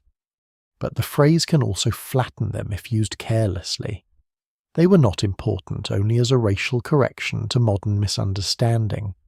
They were important as kings of Kush, heirs to Kerma, Napata, Gebel Barkal, gold roots, cattle traditions, archers, priests, and a Nubian political imagination that had survived conquest and learned how to reverse it. No single explanation fully accounts for their success. Egypt's division opened the door. Kush's wealth and military strength pushed it wider. Religious legitimacy gave the campaign meaning. The cult of Amun connected Napata to Thebes. Political skill turned conquest into restoration. Together, these forces produced one of the most remarkable reversals in ancient history. Egypt had spent centuries trying to control Nubia. Then Nubia walked into Egypt wearing the language of pharaohs and claimed it had come to save the kingdom from itself. The image is almost cinematic, a southern king standing among the temples of the north, not as a captive, not as a tribute bearer, not as a figure carved beneath an Egyptian sandal, but as pharaoh. Around him, priests perform rites older than many empires. Local rulers bow because they must. The Nile flows past cities that have seen dynasties rise and fall, and now it carries a new truth downstream and upstream at once. The forgotten kingdom has reached the center of the ancient world's memory. And for a brief, brilliant span, Egypt and Kush are bound under one crown. At the height of Kushite rule, Egypt is not merely occupied by southern kings. It is being deliberately reimagined as a restored sacred realm, tied to Nubia by religion, royal blood, military power, and the long memory of the Nile. The pharaohs of the 25th dynasty understand that conquest alone is never enough in Egypt. A ruler may win cities by force, but to hold Egypt in any meaningful way he must enter its temples, honor its gods, repair its sanctuaries, speak the old symbolic language, and persuade the priesthoods that cosmic order has returned. Kushite kings do this with remarkable confidence. They do not stand awkwardly inside Egyptian tradition. They stand inside it as heirs. Taharqa becomes the most powerful and visible figure of this moment. His reign carries the dynasty to its greatest reach, and also toward its greatest danger. He rules a kingdom that stretches from the southern Nile into Egypt, a double world of Napata and Thebes, desert roads and delta politics, Nubian sacred mountains and Egyptian temple courts. His monuments appear across a wide landscape. He builds and restores, especially in places connected to Amun at Karnak, the great religious heart of Thebes. His presence is marked in stone. At Kawa, in Nubia, temple building shows that the southern heartland remains essential. Taharqa's kingship is not a one-way movement into Egypt.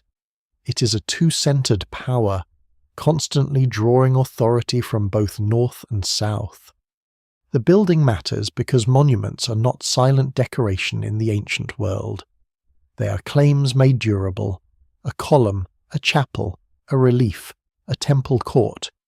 Each says that the king has resources, divine favour, and control over labour. When Taharqa builds in Egypt, he tells Egyptians that he is a true pharaoh. When he builds in Nubia, he tells Kush that Egypt has not swallowed him. This balance is delicate. A Kushite king ruling Egypt must be Egyptian enough to be legitimate in Memphis and Thebes, but Nubian enough to remain rooted in the kingdom that made him. What survives in the record suggests that the dynasty manages this balance for a time with unusual skill. The empire under two crowns is not simply a political map, it is a cultural and religious performance. Kushite rulers favour older Egyptian styles, looking back to periods remembered as purer or more glorious. This archaism is sometimes misunderstood as lack of originality, as though they are merely copying the past. But in Egypt, the past is power. To revive ancient forms is to claim continuity with the best and most sacred ages of kingship. It is a conservative revolution, a way of saying that the present has been healed by returning to the source. The Kushite pharaohs use old forms to make a new statement. The south now guards the tradition of the north. Yet beneath the formal images of order, the political reality is tense. Egypt's delta remains difficult to control. Local rulers there have their own ambitions, and distance weakens royal command. The Kushite power base lies far to the south, and while Thebes may align with them through Amun and priestly networks, the north is more exposed to Mediterranean and Near Eastern pressures. This matters because the world beyond Egypt is changing. Assyria, the great militarized empire of the Near East, is expanding with frightening force. Its kings command armies hardened by siege warfare, iron weapons, cavalry, chariots, deportation policies, and an imperial ideology as uncompromising as Egypt's had ever been. Kushite Egypt now faces a rival unlike the divided Egyptian chiefs Pa defeated. The collision is almost inevitable. Egypt sits at the edge of the Levantine world, where small kingdoms and city-states struggle under Assyrian pressure. Any Egyptian or Kushite support for anti-Assyrian resistance in the region draws attention. Taharqa's Egypt becomes involved in the politics of the Eastern Mediterranean, whether by direct military action, diplomacy, or the fear it inspires in Assyrian planning. The evidence can be difficult. Because Assyrian royal inscriptions are also propaganda, full of their own exaggerations and ritual boasts. Egyptian and Kushite records do not give us a simple, complete counter-story. Scholars still debate details of campaigns, alliances, and chronology.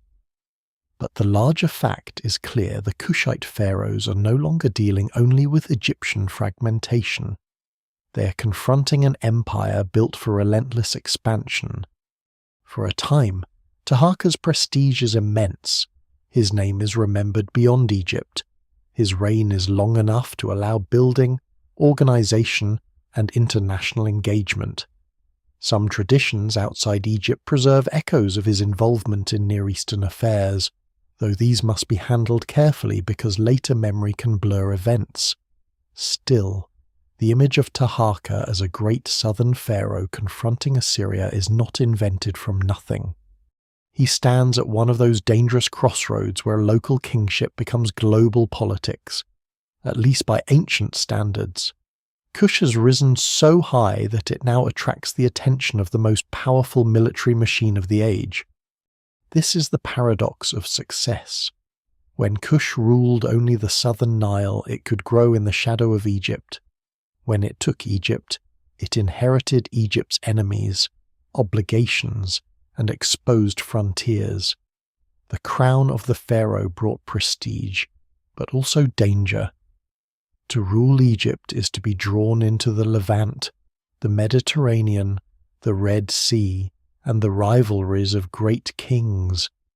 The southern kingdom that once fought for autonomy now finds itself defending an ancient imperial stage under harsher conditions than before. Assyria's invasions reveal the limits of Kushite power in the north. The Assyrian armies push into Egypt, withdraw, return, punish, install, and intimidate.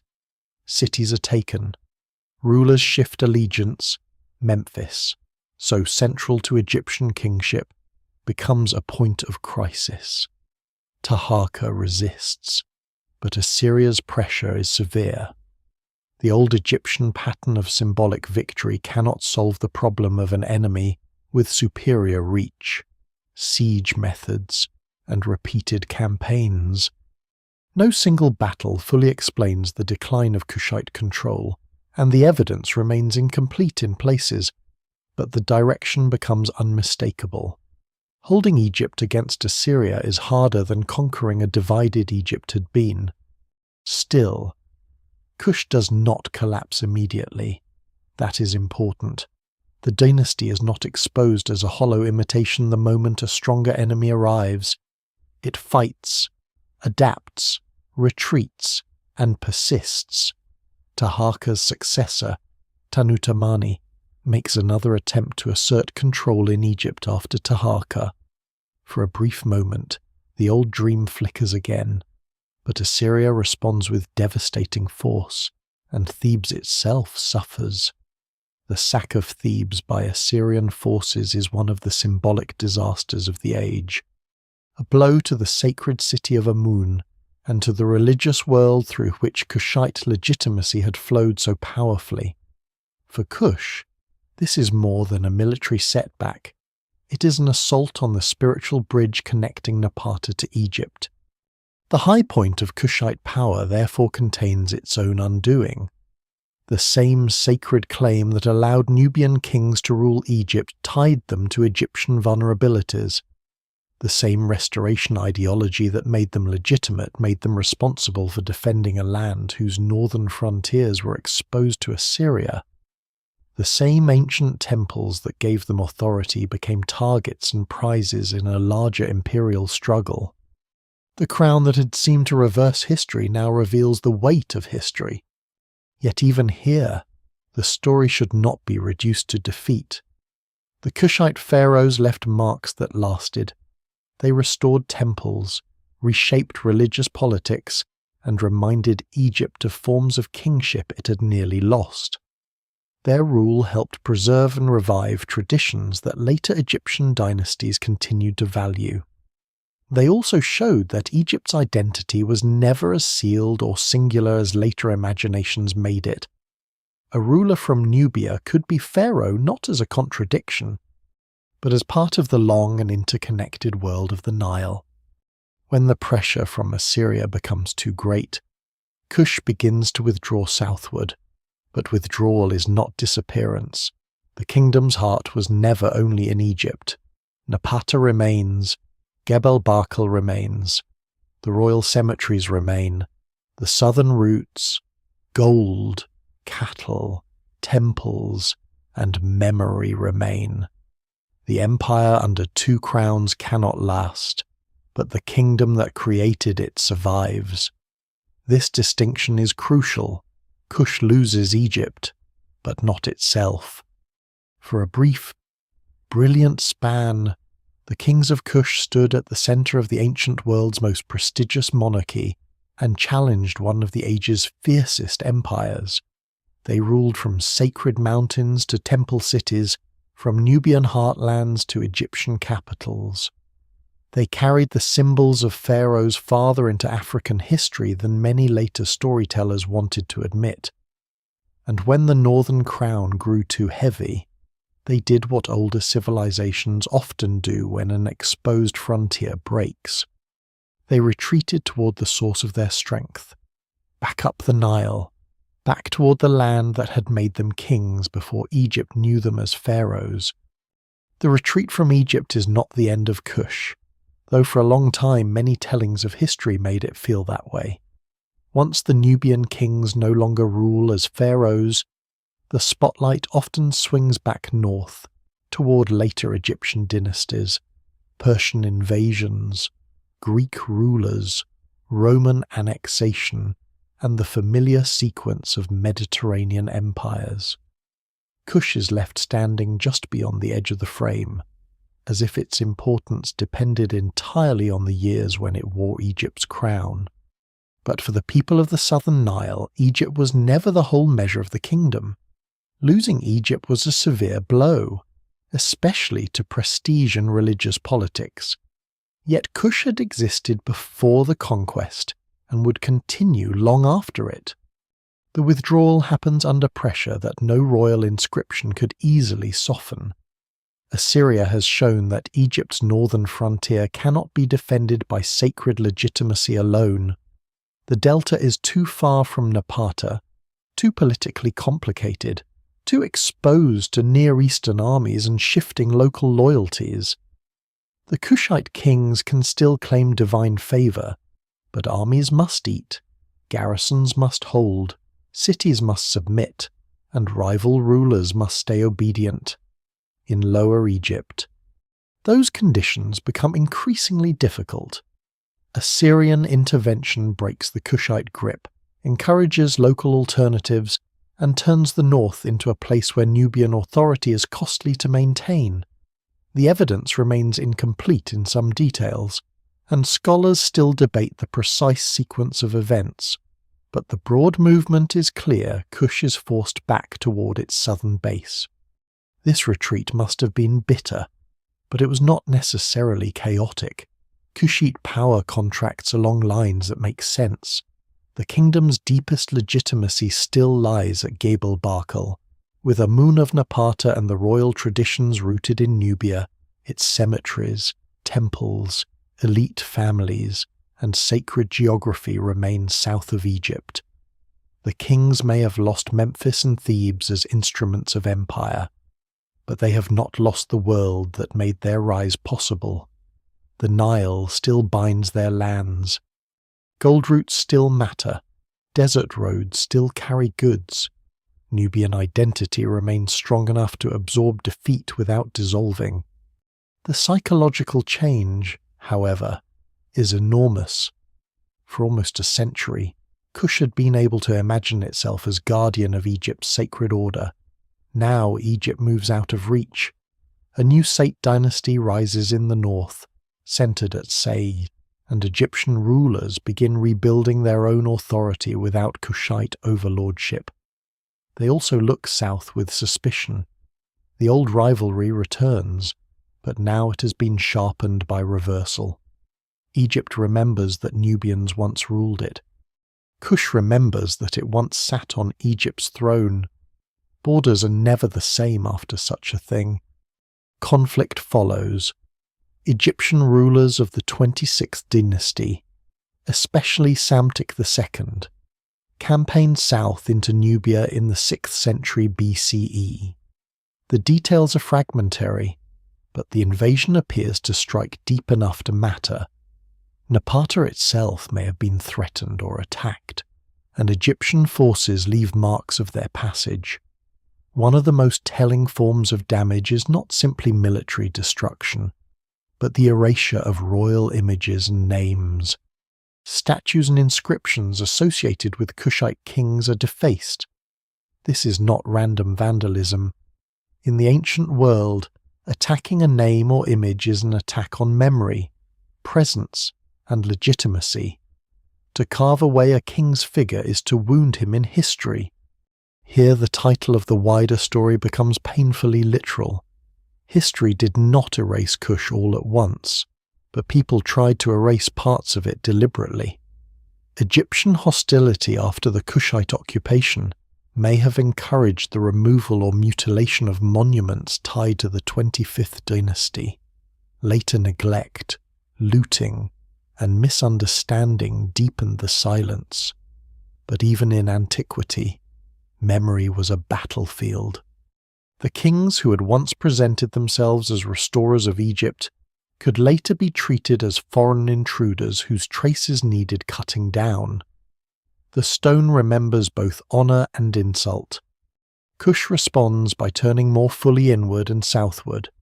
Napata remains sacred. But over time the political centre shifts toward Meroe, farther south between the Nile and Atbara region. This shift does not happen as a simple overnight abandonment, and scholars still debate its exact causes and stages. Napata continues to matter religiously for centuries. Kings may still be crowned or buried in relation to older sacred traditions, but Meroe grows in importance because it is better positioned for the changing world Kush now inhabits. It lies closer to iron resources, trade routes, elephant corridors, savanna connections, and pathways toward the Red Sea and Africa's interior. The kingdom is no longer trying to hold Egypt. It is reorienting itself toward a broader African and commercial landscape. This is one of the most important consequences of the retreat. Defeat in Egypt does not freeze Kush in nostalgia, it transforms. The old Napatan phase gives way gradually to the Meroitic world, where Kushite culture becomes more visibly distinct. Egyptian influence remains, especially in religion, royal imagery, and pyramid burial. But it is no longer the only frame. Local forms intensify. New artistic styles emerge. The Meroitic script appears. Queens become especially prominent in the surviving record. Trade widens. Iron production takes on major importance. Kush is not fading into a provincial afterlife. It is becoming something else. There is a dry lesson here about empires. Losing a famous possession can make a kingdom look smaller to outsiders, while inside the kingdom it may force a redefinition that becomes more durable. Kushite rule over Egypt had been spectacular, but exposed. Meroe will be less familiar to later popular imagination, but it will last for many centuries. The kingdom's survival after the loss of Egypt shows that its power was not a borrowed Egyptian costume. If it had been, it would have vanished when the northern crown was gone, or instead, Kush adapts. The retreat also changes the meaning of Egypt within Kushite memory. Egypt remains prestigious, sacred, and influential, but no longer central in the same way. The kings of Kush continue to use pharaonic symbols, but those symbols drift into a more independent visual and political language. Pyramids grow more numerous in Nubia, not as copies of Old Kingdom Giza, but as Kushite royal tombs with their own proportions, chapels, rituals, and cemetery landscapes. The steep pyramids that now stand in Sudan belong largely to this long afterlife of Kushite kingship, not to a brief imitation of Egypt. They are the architecture of a kingdom that has lost an empire and found another way to endure. The human consequences are harder to see but impossible to ignore. Soldiers who once marched into Egypt now defend a southern realm. Priests who once tied Napata to Thebes now preserve Amun's worship in a changed political universe. Artisans adjust styles. Traders follow new demands. Royal families rework marriage, burial, and succession. Communities living near the old frontier experience the return of tension with Egypt. People who had known Kush as an imperial power must learn to live in a contracted kingdom. The evidence does not give us their voices directly, but the archaeology of changing centres and traditions suggests a society reorganising itself, not collapsing. No single explanation fully accounts for this resilience. Geography helps, because the southern Nile remains defensible and rich. Religion helps, because Gebel Barkal and the cult of Amun provide continuity after defeat. Trade helps, because Kush can turn toward roots not dependent on Egypt. Political flexibility helps, because the kingdom does not insist forever on a lost northern dream. Perhaps memory helps most of all. A people who have survived Egyptian conquest, built Napata, conquered Egypt, faced Assyria, and retreated without disappearing possess a long historical endurance. They know that power moves. So the retreat from Egypt becomes less an ending than a hinge. North of the cataracts, Egypt continues through new dynasties and foreign empires. South of them, Kush carries the experience of triumph and humiliation into a new phase. The sacred mountain still watches the river. The old royal dead remain beneath their tombs, but farther south, at Meroe, furnaces will glow, pyramids will multiply, queens will take the stage, and a script will appear that still keeps much of its kingdom's voice just beyond our reach. Egypt has been lost, but Kush has not. The forgotten kingdom is about to become even harder to classify, and in some ways, even more mysterious. Farther south, Meroe rises into importance like a second answer to the question of what Kush can be after Egypt. Napata remains sacred, still tied to old royal memory and the mountain of Amun, but Meroe belongs to a different balance of power. It sits in a landscape better connected to the savannah, the Butana plain, the Atbara region, desert tracks, and routes leading toward the Red Sea. The Nile is still present, still essential, but the kingdom's imagination widens. Kush is no longer looking mainly northward, measuring itself against Egypt's temples and crowns. It is becoming a more distinctly African empire of roads, workshops, royal cemeteries, frontier exchanges, and industrial heat. The most famous image of Meroe is its pyramids. They stand in clusters, steep and narrow, with small funerary chapels facing the rising sun. They do not imitate Giza in any simple way. They belong to a different age, a different royal language, and a different landscape of death. Their sharp silhouettes seem almost compressed, as if the old pyramid idea has been remade to suit a Kushite sense of ceremony and place. Many were robbed in antiquity or damaged later, and some suffered violently under treasure hunters who cared more for gold than memory. Yet even broken, they carry an unmistakable message the kings and queens of Meroe wanted: permanence, visibility, and sacred continuity. Meroe's royal cemeteries also reveal something Egypt-centered histories long struggled to explain. Kush did not vanish after losing Egypt. It flourished for centuries.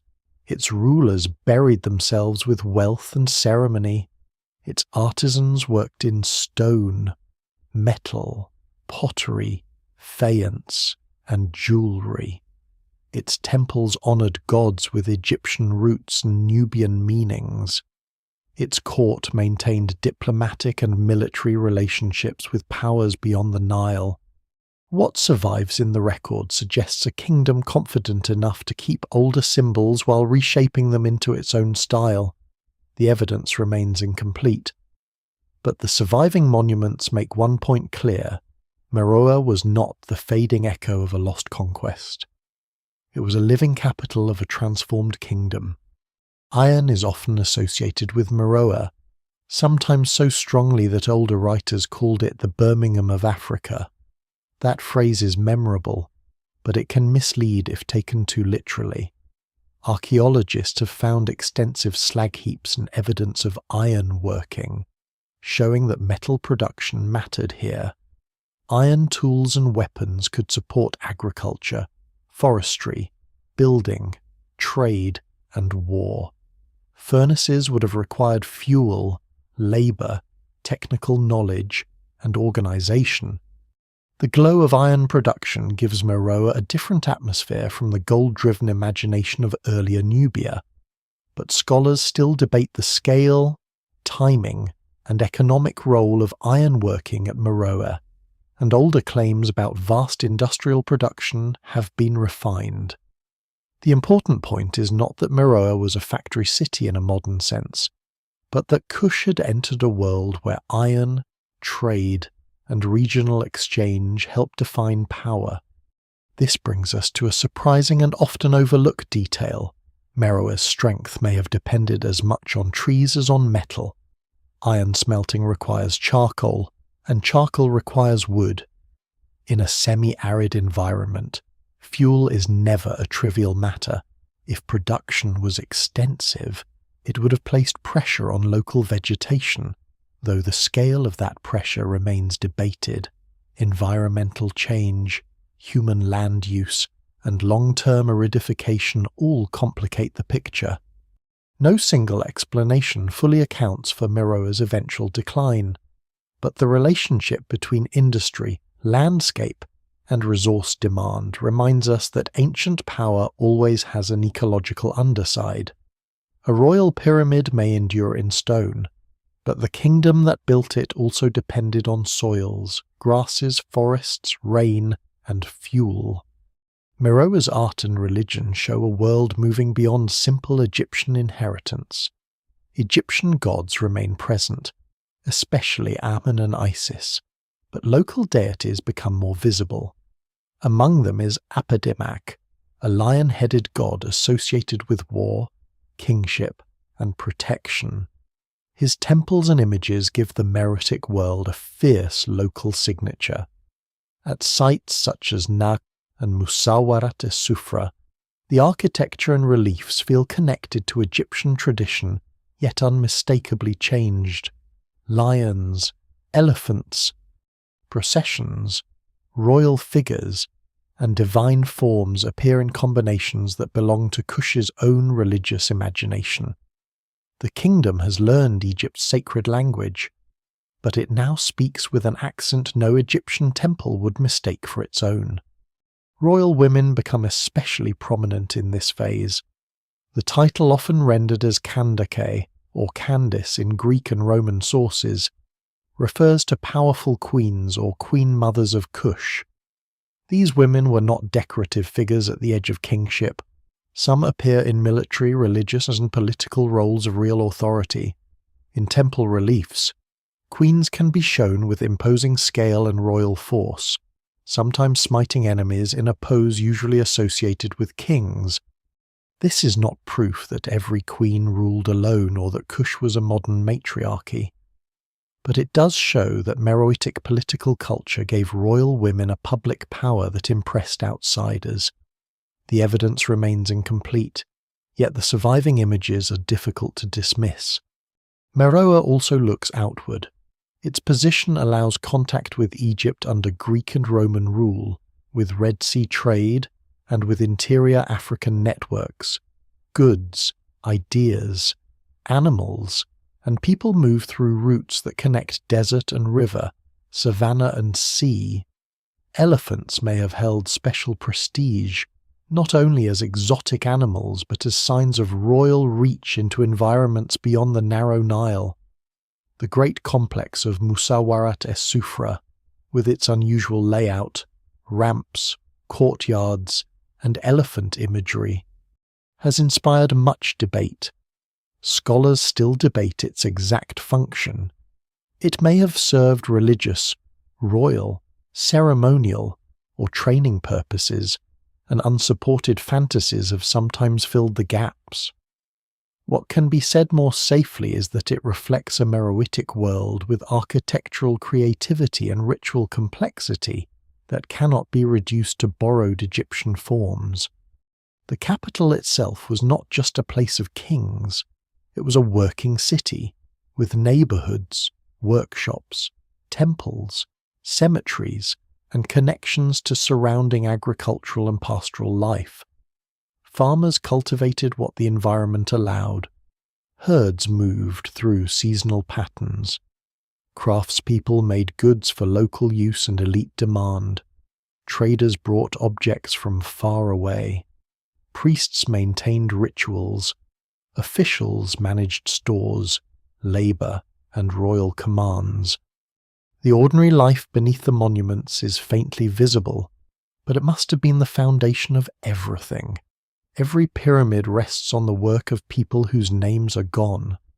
Meroe's rise also changes how we should understand the phrase forgotten kingdom. It was not erased because it failed to leave remains. It left thousands of remains. It was erased because later traditions did not know how to read them properly, because its script resisted full decipherment. because its monuments stood outside the main routes of classical education, and because old prejudices made scholars slow to recognize African complexity on its own terms. The ruins were not silent by nature. They were made silent by the limits of those who approach them. As the kingdom matures at Meroe, Kush becomes less an Egyptian rival and more a power in its own regional world. It still remembers Egypt, still uses pharaonic forms, still places pyramids over royal dead, but its centre of gravity has shifted. The old northern conquest becomes one chapter in a much longer life. Meroe's identity is harder to summarize because it is not simply one thing. It is Nile and savannah, temple and furnace, pyramid and lion god, queen and warrior, trade station and sacred city. It is precisely this complexity that makes it so fascinating and so vulnerable to being misunderstood. The furnace is cool now. The pyramids are broken. The language waits behind signs that can be sounded but not fully heard. Yet for centuries, Meroe was alive with heat, dust, ritual, ambition, and movement. It was the kingdom after empire, the proof that Kush did not need Egypt's throne to matter, and from this transformed capital, the story enters one of its strangest silences, a civilization that wrote its own language, carved its own signs, named its own rulers, and still left modern scholars listening at a locked door. The deepest silence of Kush is not the absence of writing. It is the presence of writing that still refuses to speak fully. Across temples, offering tables, funerary monuments, royal inscriptions, pottery, and graffiti, the Meroitic script appears with a strange intimacy. The signs are there. They were carved by people who expected them to be read, repeated, understood, and remembered. They name the dead, honoured rulers, marked sacred spaces, and preserved formulas of devotion. Yet modern scholarship can only reach partway through them. Many signs can be pronounced with reasonable confidence, but the language behind them remains only partly understood. It is one of the great frustrations of ancient history a kingdom did not vanish without words, but many of those words remain locked. This makes Meroe different from Egypt in a crucial way. Egypt's hieroglyphs were also unread for many centuries, but the Rosetta Stone eventually provided the key through Greek and Egyptian versions of the same decree. Once the system opened, an enormous archive became available. Kings, workers, priests, lovers, tax collectors, soldiers, and scribes began to speak again through texts. Meroitic has not received such a generous key. There is no long bilingual inscription that unlocks the language with the same force. Scholars can identify names, titles, some religious terms, and repeated formulas, but much of the grammar and vocabulary remains uncertain. The evidence remains incomplete, and every proposed translation must move carefully between insight and guesswork. The script itself comes in two main forms, a hieroglyphic version used mostly for monumental and sacred display, and a cursive version used more widely. This distinction is important because it shows that writing in Kush was not merely decorative. It had practical and ritual lives. The cursive script appears in context suggesting everyday or administrative use, while the monumental form gives royal and religious texts a more formal visual power.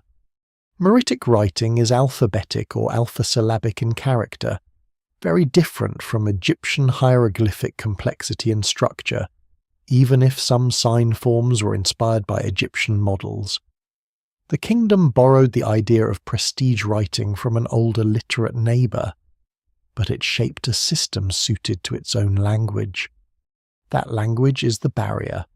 Meroitic does not belong securely to a well-understood ancient language family in a way that would make translation straightforward. scholars have explored possible relationships with languages of northeastern Africa, including Nilo-Saharan connections. But no proposal has solved the problem completely. The uncertainty is not a failure of effort. It is the result of limited evidence, short inscriptions, repetitive funerary formulas, and the lack of a large known bilingual text. A language can be visible and still unreachable if there is not enough context to attach signs to meaning. It is like finding thousands of labels in a museum after all the objects have been removed. The consequences are enormous, because Meroitic remains partly unread. Kushite history after the shift to Meroe is harder to narrate from the inside. We can see rulers' names, monuments, burials, trade goods, images, and external references from Greek, Roman, Egyptian, and Aksumite sources, but the kingdom's own explanations of law, myth, politics, taxation, diplomacy, succession, and everyday life remain largely hidden. This imbalance gives outsiders too much power for the story. Rome speaks more clearly than Meroe in some episodes, not because Rome mattered more to Kush, but because Latin and Greek are readable. Egypt's older texts speak loudly because they have been deciphered for 2 centuries. Kush, which wrote for itself, is forced to wait. A single undeciphered language can distort an entire civilization's reputation. When texts cannot be read, later observers tend to lean too heavily on monuments and foreign accounts. They see pyramids and call the builders imitators. They see Egyptian-style gods and assume dependency. They see silence and mistake it for simplicity. But the silence is ours, not theirs. Meroitic scribes knew exactly what they were writing. Priests knew the formulas. Families knew whose names were being carved for the dead. Officials, if they used writing administratively, understood the commands. The kingdom was not mute. Modernity is hard of hearing. The funerary inscriptions are especially poignant. Many Meroitic texts come from tomb contexts, where the living attempted to secure memory and offerings for the dead. Repeated patterns suggest invocations, names, kinship terms, and ritual requests. Even when the full meaning escapes us, the human impulse is recognizable. Someone wanted a person remembered.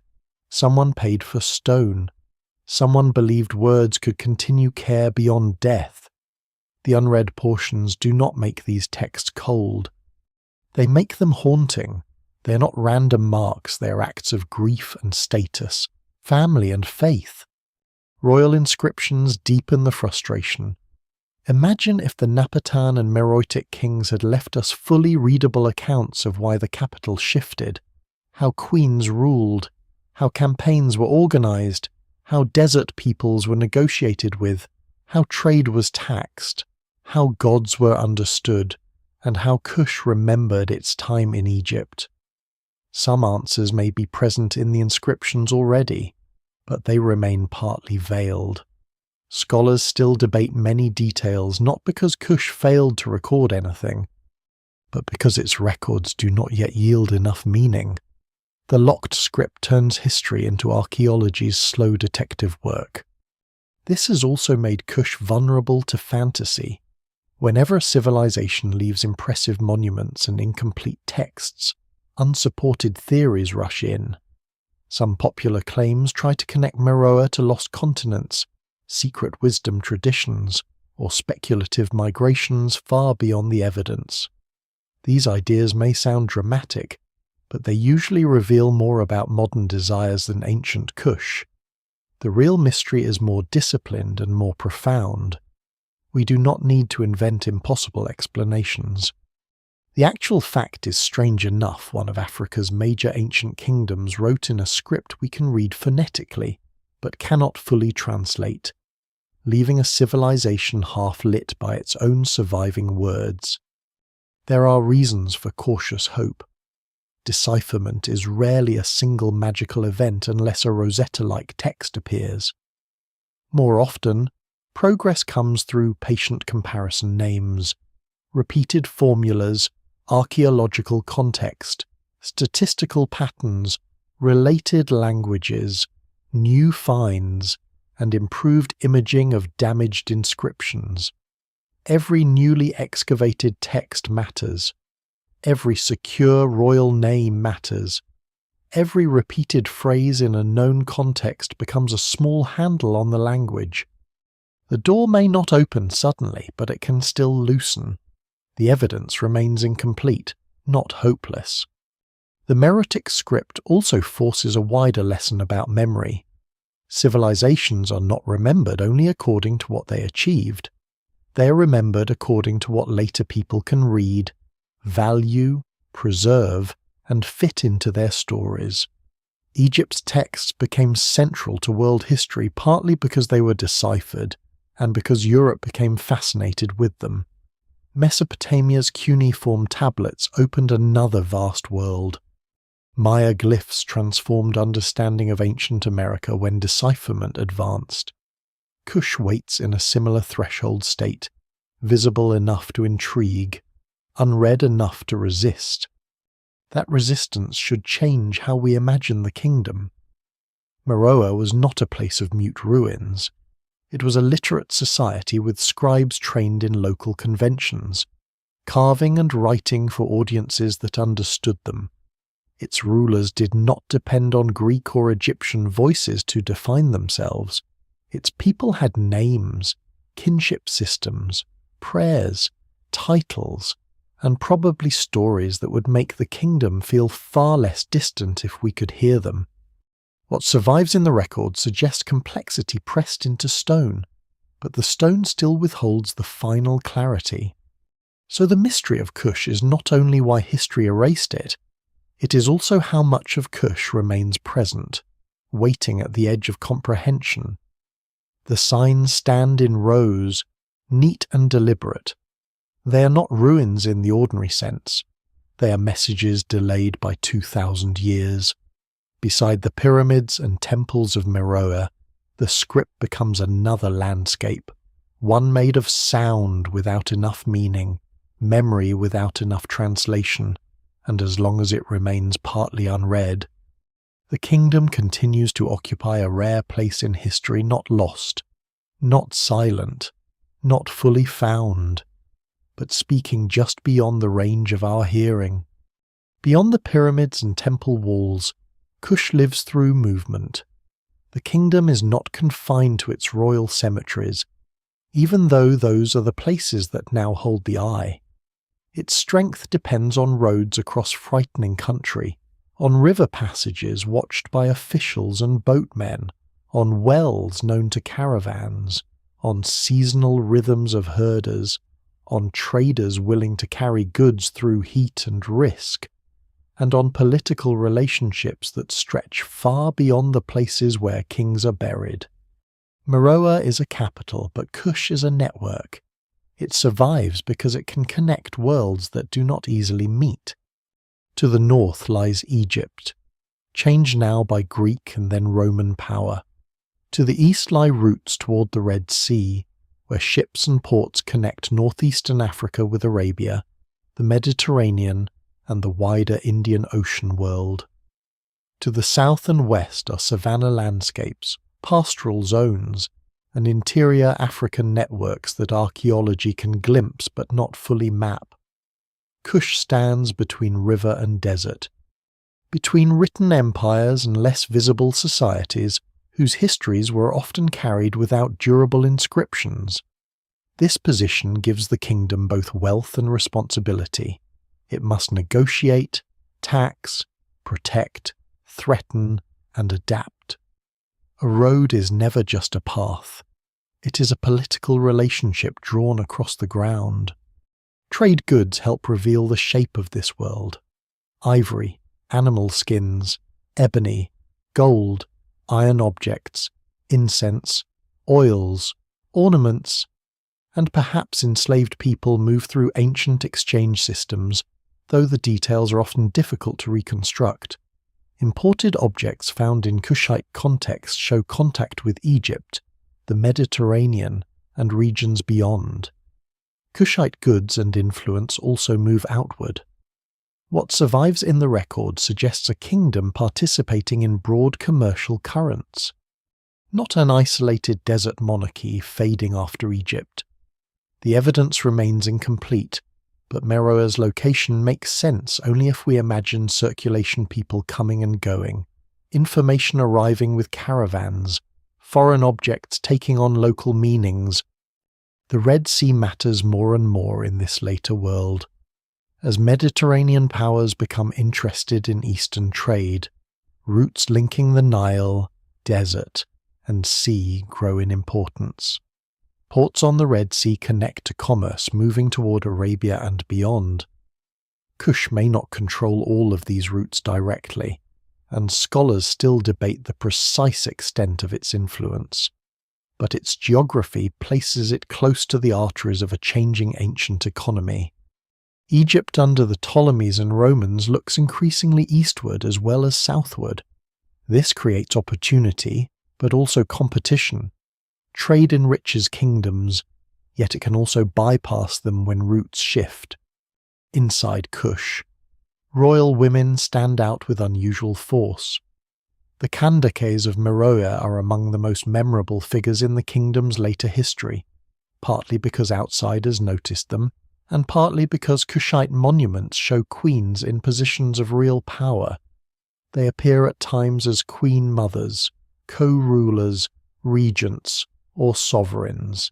Though the exact nature of their authority varies and remains debated, what matters is visibility. In a world where many ancient societies hide women behind male royal lines, Meroe places certain royal women at the center of public power. They are shown making offerings, wearing regalia, and sometimes defeating enemies in the classic smiting pose of kingship. One of these powerful queens enters Roman memory. In the late 1st century BCE, conflict erupts between Kush and Rome after Rome takes control of Egypt. The southern frontier becomes unstable. Kushite forces strike north, and Roman forces respond. Ancient accounts mention a queen, often called Candace by Greco-Roman writers, a title rather than a personal name. She's associated with fierce resistance and with negotiations that eventually produce a settlement favourable enough that Kush remains independent. The details are filtered through Roman sources and must be handled carefully. But the episode is extraordinary. Rome, the power that dominates the Mediterranean, reaches the southern edge of Egypt and meets not a helpless remnant, but an organized African kingdom capable of war and diplomacy. The conflict with Rome is sometimes remembered through the famous story of a bronze head of Augustus found buried at Meroe. It had likely been taken from a Roman statue during the fighting and placed beneath the steps of a temple or ceremonial structure, where people may have walked over the image of the emperor. The symbolism is almost too perfect, but the archaeology makes it difficult to ignore. If the interpretation is right, Kush did not merely seize a trophy. It ritually humiliated the face of Roman power. This is one of those small objects that opens a whole political world. A head in the ground says what long inscriptions sometimes cannot. Meroe knew how to answer empire. And yet Kush's relationship with Rome settles into something more pragmatic than endless war. A frontier agreement allows trade and relative stability. Rome has little interest in pushing indefinitely into the difficult south when costs outweigh rewards. Kush has no need to conquer Egypt to prove itself. Both powers recognize limits. This is another sign of Meroitic maturity. The kingdom can fight, but it can also negotiate survival beside a vastly larger empire. No single explanation fully accounts for that diplomatic success, but distance, terrain, military resistance, and Roman priorities all help explain why Kush remains outside direct Roman rule. The desert peoples around Kush also matter, though their histories are harder to recover. Groups such as the Blemmies later appear in sources as powerful nomadic or semi-nomadic actors in the eastern desert and Nile frontier zones.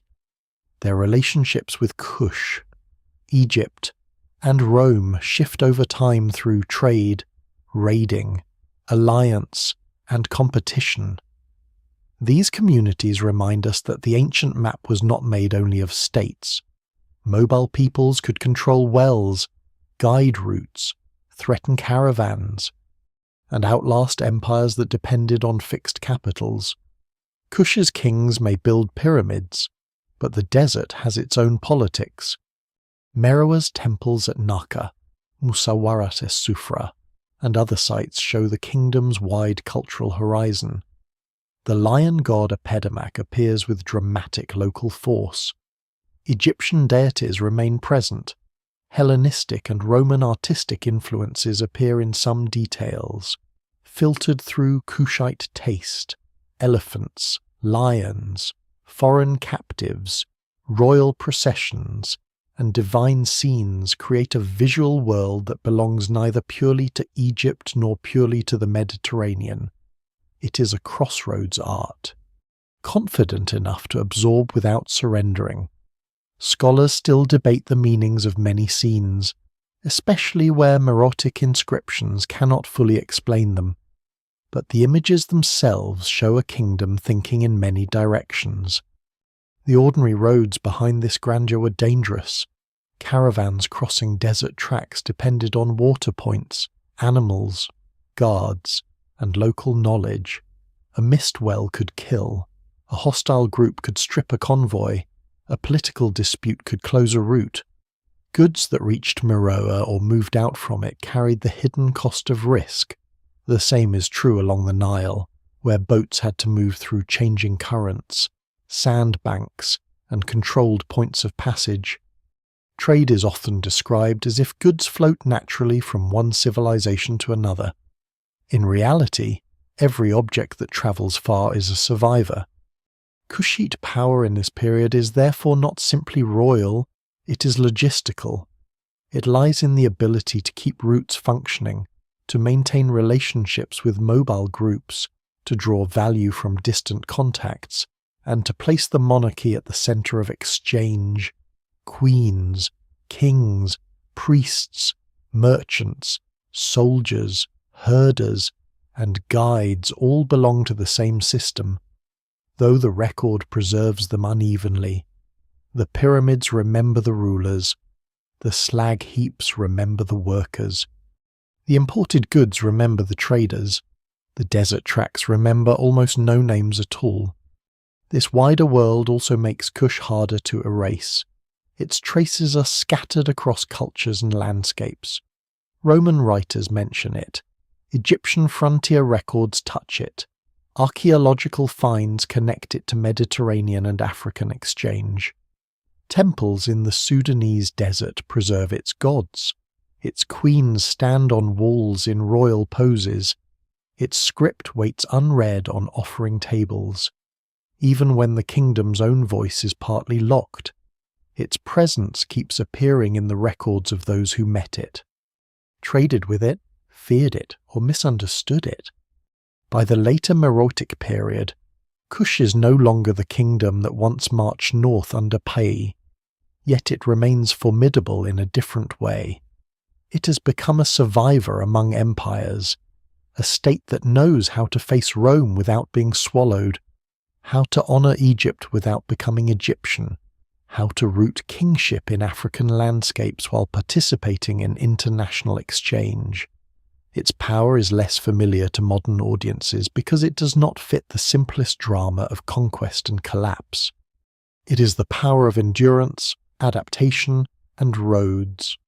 Still, every road can shift, every trade system can be redirected, every frontier can change its balance of force.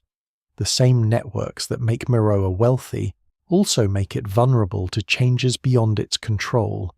If Red Sea commerce begins to favour other corridors, if desert groups grow harder to manage, if environmental pressures reduce agricultural and fuel resources, if new powers rise to the east, then the kingdom's web begins to strain. For now, the caravans still move. The queens still stand in stone, and the lion god still watches from temple walls. But the forces that will loosen Kush are already gathering at the edges, not one catastrophe, not one enemy alone, but a slow rearrangement of the world around it. The end of Kush does not come like the fall of a city in a simple story, with flames rising in one night and a final king disappearing into smoke. It comes more slowly, through pressure building across landscapes, trade routes, politics, climate, and memory. That makes it harder to narrate, but also more truthful. Ancient kingdoms often collapse in ways that later observers try to simplify. They want one invader, one drought, one bad ruler, one battle, one dramatic answer. Kush resists that. No single explanation fully accounts for its decline. The evidence remains incomplete, and the silence of the Meroitic language makes the final centuries especially difficult to hear from the inside. By the later centuries of Meroe, the world around Kush is changing. Rome controls Egypt, but Roman power also shifts over time, sometimes strong, sometimes distracted, sometimes more interested in taxation and frontier management than deep southern expansion. Red Sea trade grows and changes, linking the Roman world, Arabia, East Africa, and the Indian Ocean in increasingly important ways. Routes that once favoured the Nile corridor may become less central as maritime networks expand. A kingdom built partly on controlling movement can suffer when movement finds other paths. Trade does not need to stop completely to weaken a state. It only needs to tilt away. To the east, new powers are rising. The kingdom of Aksum, in the highlands of what is now Ethiopia and Eritrea, becomes increasingly important in regional trade and politics. Aksum's position near Red Sea routes gives it access to commercial currents that may have bypassed or competed with Meroe. By the 4th century CE, Aksumite power is strong enough to enter the story of Kush directly. Inscriptions connected with the Aksumite king Ezana describe campaigns in the region, though interpreting them in relation to the final fall of Meroe requires caution. Older histories often treated Aksum's attack as the single event that destroyed Kush. Modern scholarship tends to be more careful. Aksum may have struck a kingdom already weakened, or it may have accelerated a process already underway. The blow matters, but it is unlikely to be the whole story. Environmental strain may also have played a role. The Butana region and the lands around Meroe are not limitless. Agriculture depends on rainfall patterns, soils, seasonal water, labour, and careful adaptation. Herding depends on pasture. Ironworking, if significant in scale, depends on wood for charcoal. Population, elite demand, temple building, farming, grazing, and fuel use all place pressure on the land. Some older accounts imagine Meroe simply cutting down its forests until the kingdom strangled itself, but that is too neat. Scholars still debate the scale of deforestation, the pace of aridification, and the exact relationship between industry and environmental change. What can be said more safely is that ecology formed part of the kingdom's vulnerability. A political system can survive a poor year. It may not survive generations of accumulated strain combined with trade loss and military pressure. Internal change is even harder to see. The royal cemeteries suggest shifts in wealth, burial practice, and political organization over time. Monumental activity changes, imported goods fluctuate. The distribution of settlement and elite display may point to weakening central authority. though such evidence must be interpreted carefully. A decline in royal monuments does not automatically mean social collapse. It may mean new forms of power or burial that leave fewer grand traces.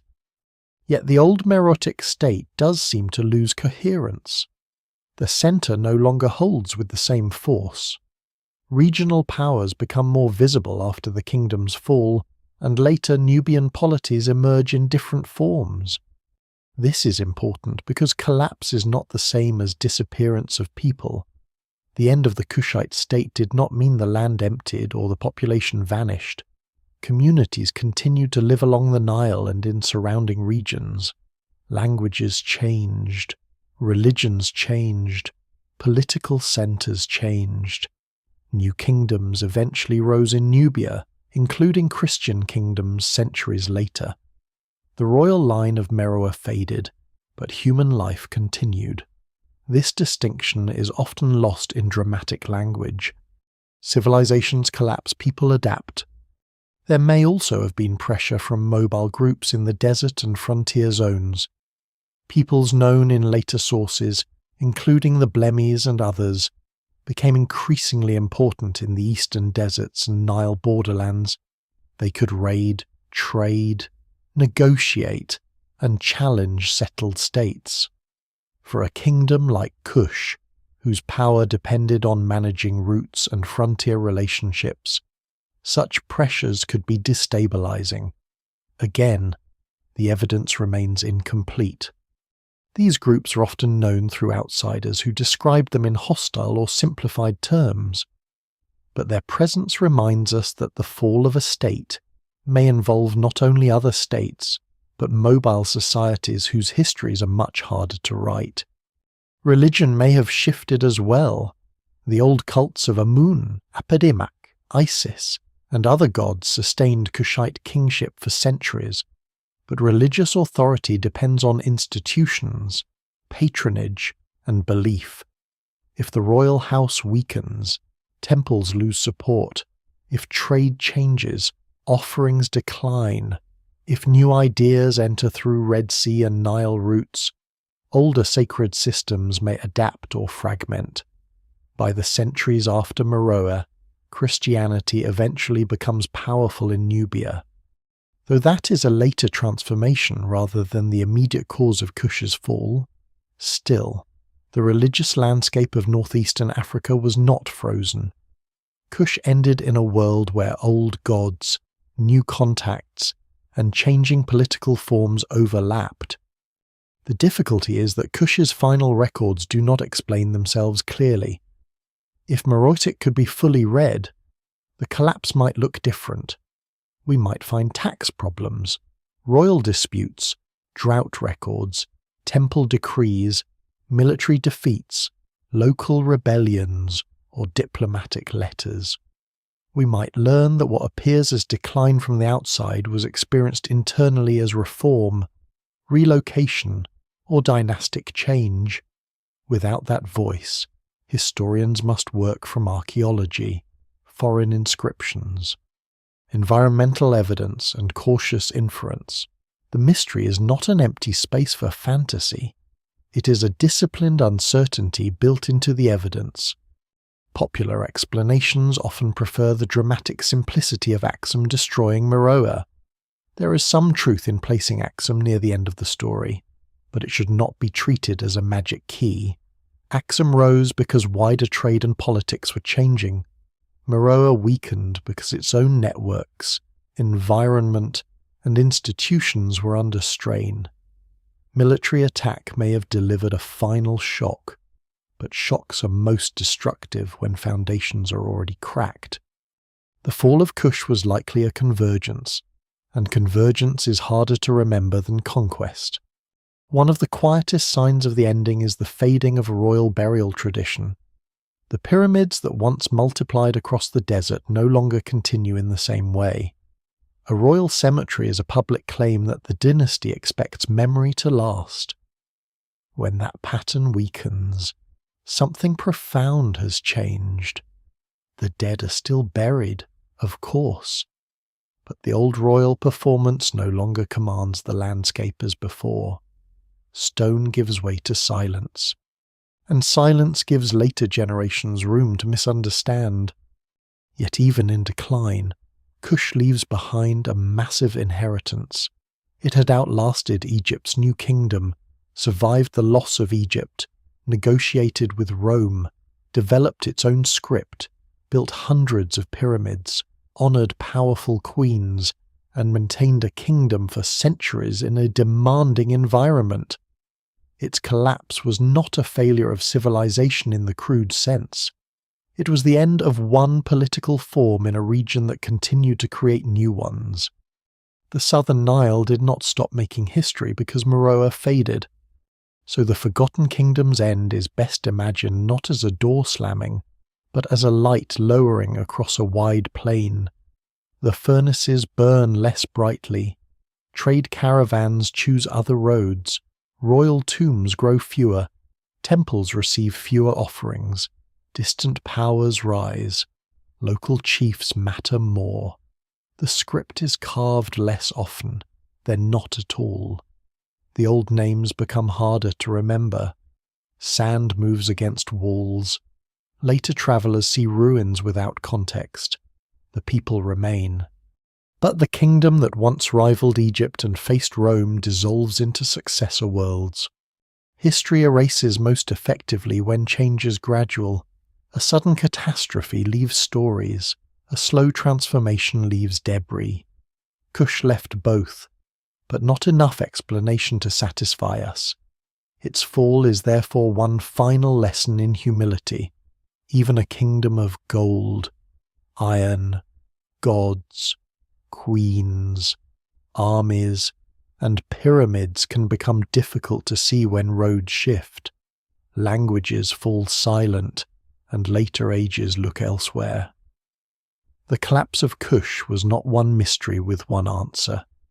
It was many pressures meeting across time, and by the time the world noticed the kingdom had faded, much of its own account of the fading had already passed beyond reach.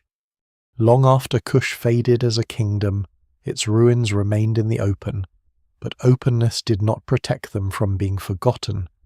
The pyramids still stood, the temples still held carved gods.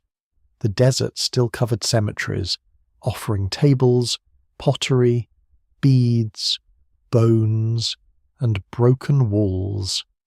Local people knew these places as part of their landscape, not as a vanished abstraction.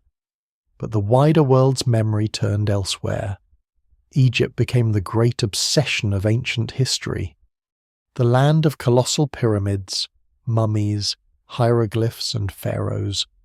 Kush, which had once conquered Egypt, was treated as a footnote to it. Some of that erasure came from the ancient world itself. Egyptian rulers after the Kushite period had reasons to downplay or damage the memory of southern kings who had once ruled them. Later, Greek and Roman writers saw Nubia through their own assumptions, often reducing it to exotic distance, strange customs, or frontier conflict. But much of the deeper erasure came in modern times, when early scholarship carried the prejudices of empire into archaeology. For too long, impressive African monuments were explained as borrowings from somewhere else. If a pyramid stood in Sudan, it was assumed to be a lesser echo of Egypt. If a temple showed sophistication, outside influence was emphasized before local creativity. The evidence did not demand that conclusion. The assumptions did. This is why rediscovery was not only a matter of finding ruins, it was a matter of learning how to look. Excavations at Kerma, Napata, Nuri, Meroe, Musawarat es-Sufra, Naka, and other sites slowly revealed a long and independent history. The old picture began to break. Kerma was not a crude frontier settlement. Napata was not merely an Egyptian outpost. Meroe was not a dying imitation. Kush had its own architecture, royal traditions, religious transformations, trade systems, military power. and written language, scholars still debate many details, and the record remains incomplete. But the central correction is no longer avoidable. This was one of the great civilizations of ancient Africa. The rediscovery also changed Egypt itself. Once Kush is restored to the story, Egypt no longer stands alone as a sealed miracle beside the Nile. It becomes part of a larger African river world, shaped by contact, rivalry, conquest, exchange, and reversal. The Nile did not flow through one civilization and then into emptiness. It connected many worlds. Egypt influenced Nubia profoundly, but Nubia influenced Egypt too. And at one extraordinary moment, Kushite kings claimed the pharaoh's throne with enough authority to rule as Egypt's 25th dynasty. That fact forces history to widen. Yet Kush still keeps some of its mystery. The Meroitic language remains partly unread. Many ordinary lives are lost. The inner politics of its courts, the voices of its queens, the meanings of some temples, and the reasons behind certain shifts remain uncertain. This uncertainty should not make the kingdom smaller. It should make it more compelling. The silence is not proof of absence. It is the space where evidence has not yet finished speaking. Today, the ruins of Kush stand as both monument and warning. They remind us that civilizations can be powerful and still be forgotten, visible and still misunderstood, written and still unread. They show how memory depends not only on what people build, but on who later chooses to study it, value it, translate it, and teach it. Kush was erased partly by time, partly by conquest, partly by broken language, and partly by the blindness of those who could not imagine African history on its own terms. But erasure was never complete. The pyramids endured, the sacred mountain endured, the buried cities endured, gold, iron, stone, and script held their ground against neglect. And now, piece by piece, the kingdom returns not as a myth, not as a fringe mystery, but as a real civilization with a long, difficult, magnificent history.